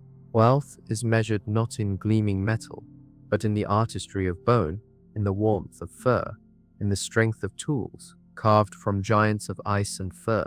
The Bronze Age never arrives, yet an age of craft still dawns. And what of the Iron Age? In our history, it brought stronger weapons, vast expansion, and new empires. In endless winter, iron might still be discovered, but its smelting would be arduous, firewood too scarce to fuel great forges. Instead, isolated regions with geothermal vents might experiment, using volcanic heat to reach the temperatures needed. But these would be rare centers of innovation, their iron tools treasures carried across frozen trade routes. Iron would not democratize as it did in our world. It would remain sacred, rare, perhaps even magical. To hold an iron blade in a frozen city would be to hold the power of gods, its edge gleaming like captured lightning against endless snow. History, then, unfolds differently. Instead of sprawling empires fed by grain, humanity develops federations of frozen clans, bound by trade of warmth and fuel. Oral traditions serve as both constitution and archive. Leaders are chosen not for their armies, but for their ability to protect fire, distribute resources, and interpret the aurora's shifting signs. Politics and myth blur, law carried by story, memory shaping governance. Where we built pyramids, they would build ice cathedrals. Where we left scrolls, they would leave chants. Speculation deepens as we reach the threshold of the industrial age. In our timeline, coal and steam reshaped the planet, fueled by abundant forests and mines. But in an eternal ice age, forests would be scarce, their growth stunted. Coal might still exist beneath frozen layers, but mining it would be dangerous, fuel scarce, and transportation difficult. The great engines of our history might never roar. Instead, innovation might flow toward harnessing geothermal energy, capturing heat from the earth itself.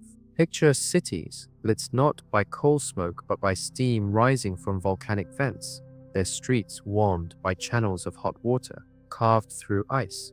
Industry would be quieter, localized, bound to the heartbeat of the planet rather than the burning of forests. Pause again and imagine walking into such a city. The air smells of steam, not smoke. Tunnels glow with lamps fueled by geothermal heat, pipes running along walls, carrying warmth like arteries. Workshops hum with artisans carving bone and ivory, while in the distance iron tools glint faintly, the prized possessions of a people who learned to coax fire from the depths of the earth. It is industry, but it is not ours. It is industry frozen in time, adapted to ice. Archaeology in such a world would be richer than ours in some ways, poorer in others. In our world, ruins crumble, papyrus decays, wood rots. But in eternal ice, preservation is near absolute. Tools, clothes, even bodies remain intact for millennia. Excavations would reveal entire generations perfectly frozen, their faces as clear as yesterday. A scholar in such a world would not study fragments of pottery, but entire preserved markets, entire frozen feasts. Discovered as though time itself had stopped, history would not need to be imagined. It would be seen tangible, undeniable. And yet, paradoxically, this very preservation might blur the boundary between myth and fact. If ancestors remain visible in the ice, their presence constant, how could stories ever drift into abstraction? History would not unfold as linear progress, but as layers, each preserved beside the next. The past would never fully recede. A child might grow up visiting a preserved ancestor, seeing them as clearly as their living relatives. What then is history if the past does not vanish?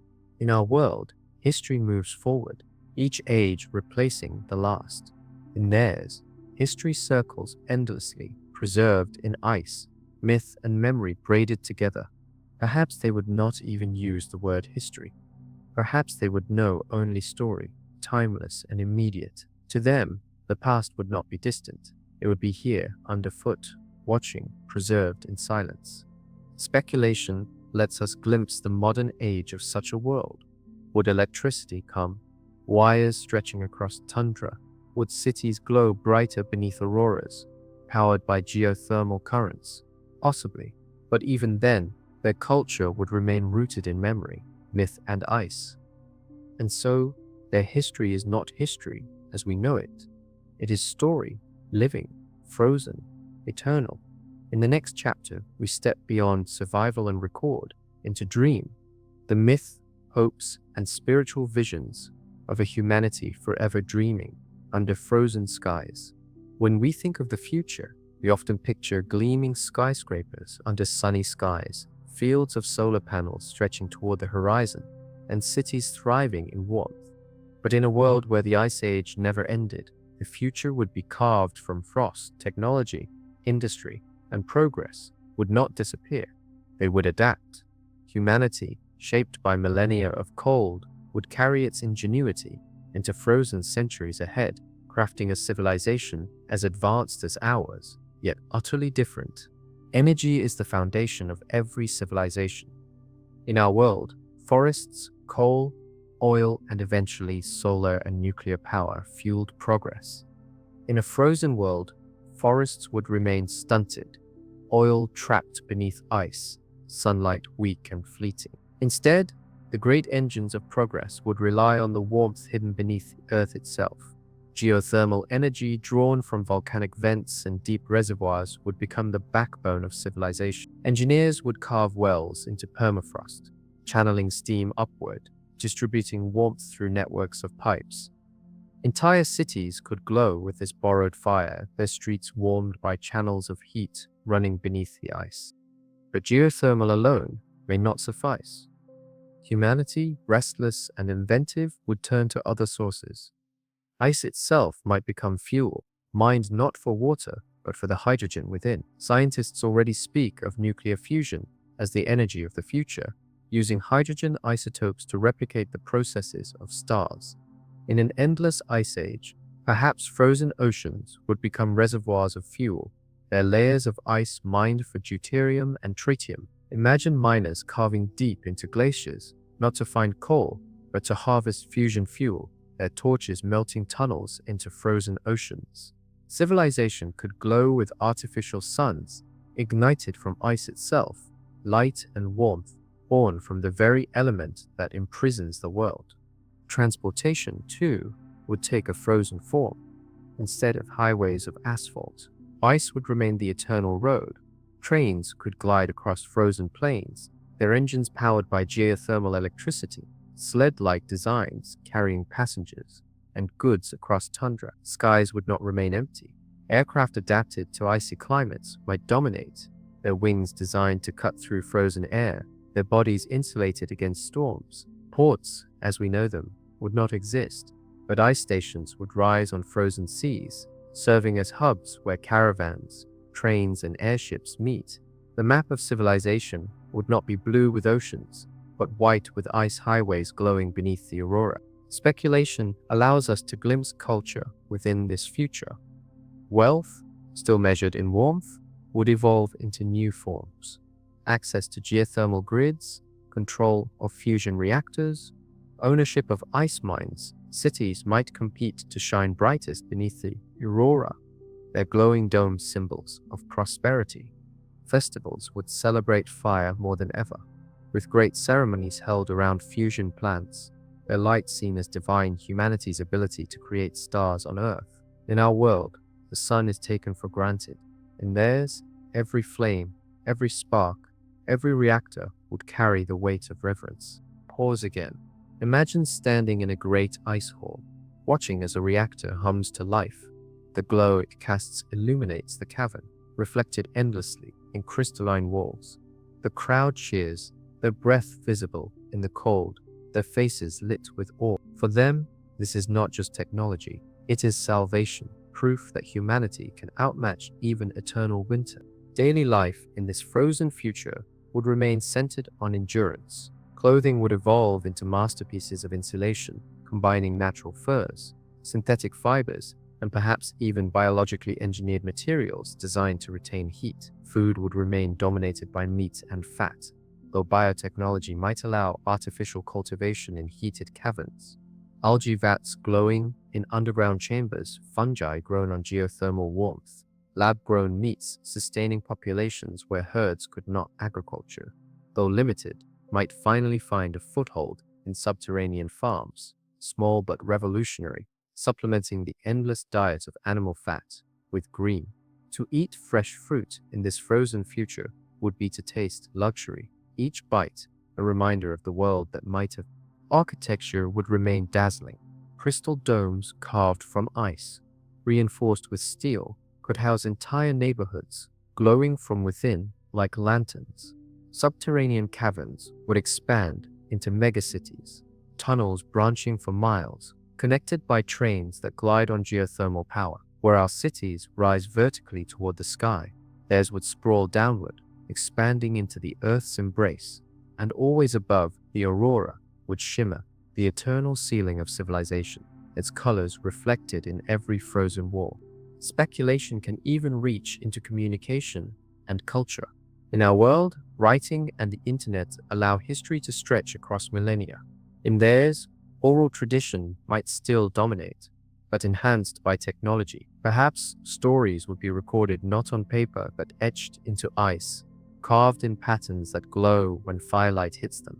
Perhaps memory itself would be digitized, stored in frozen servers, cooled by the eternal winter, allowing voices and songs to endure as clearly as faces in the ice. Knowledge, preserved in both biology and technology, would carry civilization forward, not despite the cold, but through it. And through all of this runs a thread of longing. Warmth would remain a dream, a concept remembered in myth or in fragments of preserved fossils. Civilizations would gaze southward to equatorial belts, where warmth still lingers faintly, or upward to the stars where suns shine endlessly. The future of frozen humanity would not be limited to the ground beneath their feet. Already, their eyes would turn to the sky, imagining warmer worlds beyond, dreaming of escape or expansion. But that belongs to the next step of our journey.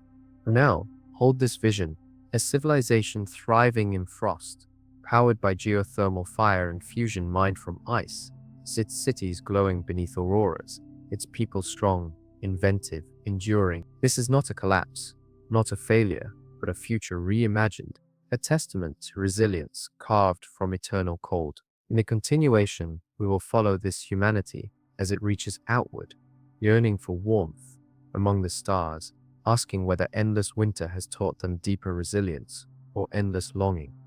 In our history, spaceflight was driven by politics, by rivalry, by curiosity. In an eternal ice age, it would be driven by necessity. Civilizations, no matter how advanced, would always hunger for what the earth denied: sunlight, fertile soil, seas unfrozen. Space exploration might begin earlier, fueled not by abundance, but by yearning.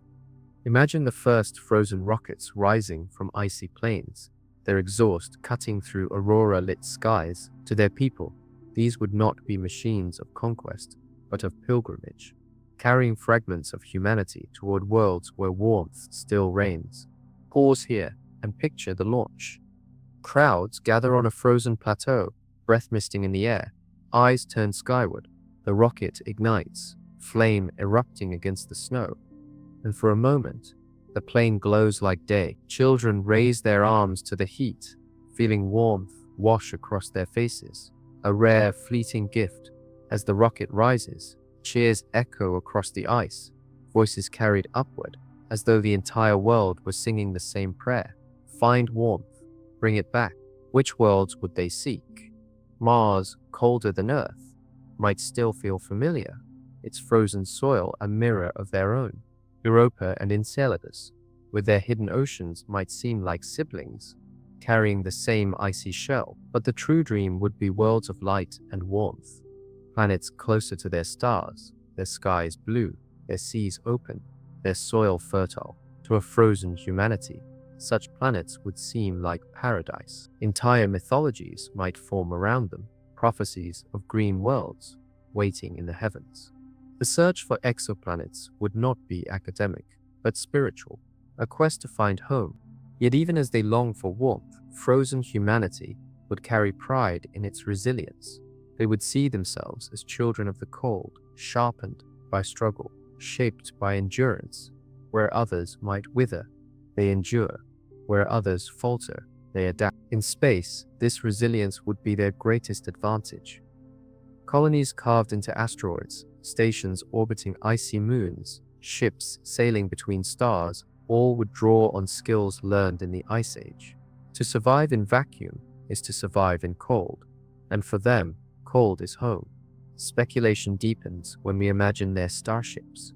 Instead of being sleek metal hulls, they might resemble traveling fortresses of ice, hollowed asteroids converted into ships, their walls insulating against cosmic radiation. Within, fires glow in caverns, steam channels carry warmth, and communities live as though in underground cities, no different from Earth. To them, the void of space would feel familiar, silent, cold, endless. Their starships would not be fragile experiments, but extensions of their frozen cities, carrying aurora-born cultures into the dark. Pause again and imagine boarding such a ship. You walk through tunnels carved in ice, light glowing softly from embedded crystals, pipes hissing with geothermal steam harvested from fusion cores. Families gather in caverns lit by artificial auroras, their colors projected across ceilings to remind them of Earth. Children chase each other through halls warmed by captured heat, their laughter echoing like in any city. Outside, stars glitter in the black. Inside, the frozen city sails on, enduring as it always has. The philosophy of such a people would be different from ours. For us, warmth has been assumed, taken for granted.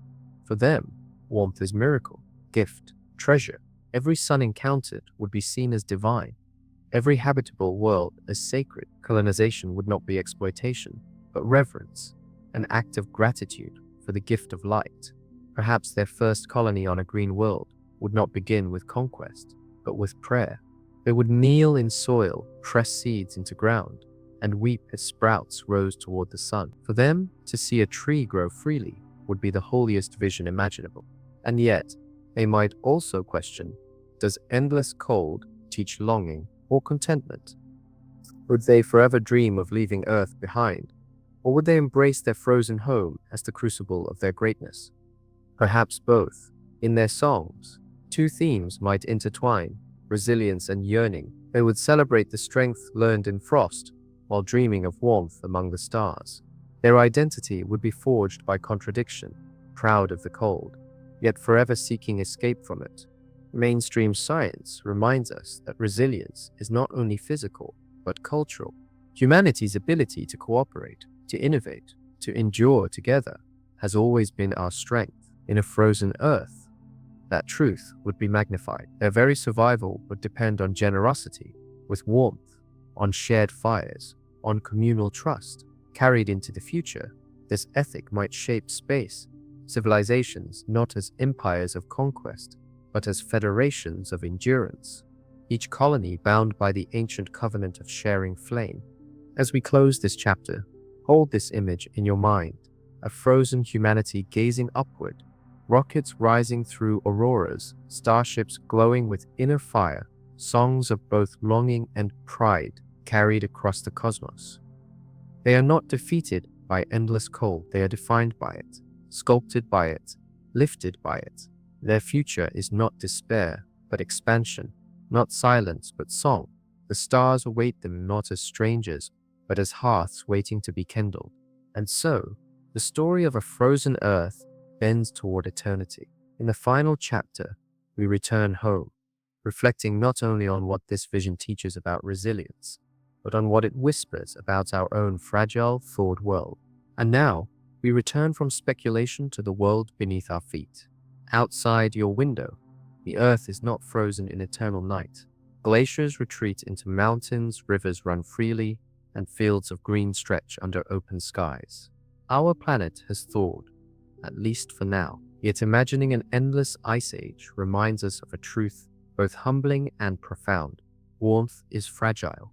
It is not a permanent guarantee, but a temporary balance, a gift offered to us in cosmic time. The glaciers still whisper of that other path. They glitter in sunlight, shimmering with blues and silvers like fragments of a forgotten age. Within them are bubbles of air older than any empire, silent archives of worlds colder than ours. To walk along their edges is to feel both awe and warning, reminders that Earth is not fixed, but shifting, that warmth is precious precisely because it can be lost. Pause here and breathe. Feel the air around you, warmer than ice, softer than snow. Imagine for a moment that it could vanish, that frost could stretch again across plains and oceans, locking our world into silence. What would you hold on to? Which memories, which stories, which sparks of fire would you carry into that cold? It is a question worth keeping because it connects us to something greater. But the Ice Age is not only a chapter in Earth's past, it is a mirror held to our present. It shows us how thin the line is between survival and silence, between abundance and hunger, and it reminds us that humanity's true strength is not in weather or soil, but in the ability to share fire, story, shelter, and hope. Gratitude rises naturally from this reflection. Every harvest, every drop of rain, every dawn of golden warmth is a miracle against the backdrop of cosmic winter. The stars above are cold, the planets beyond are frozen, yet here we sit, wrapped in an atmosphere that cradles life. Earth is not ordinary. It is rare, delicate, and luminous, a fragile hearth in an otherwise frozen universe. So, as we close this journey, let us hold both images together, the world as it is, and the world it could have been. A blue-green planet of warmth, and a silver-white planet of endless frost. Between them lies our story, our chance, our fragile breath. And now, I leave you with an invitation. Imagine your own frozen Earth. Imagine the cold pressing against your window, the aurora rippling above, the fire burning in your hands. What would you carry with you into the ice? A memory, a story, a spark of hope? Perhaps, in answering, you will see more clearly the gift you already hold. This fragile warmth, this fleeting balance, this moment of life on Earth. Sleep well beneath it, dream beneath it. And remember, the fire is ours to tend, for as long as the ice allows.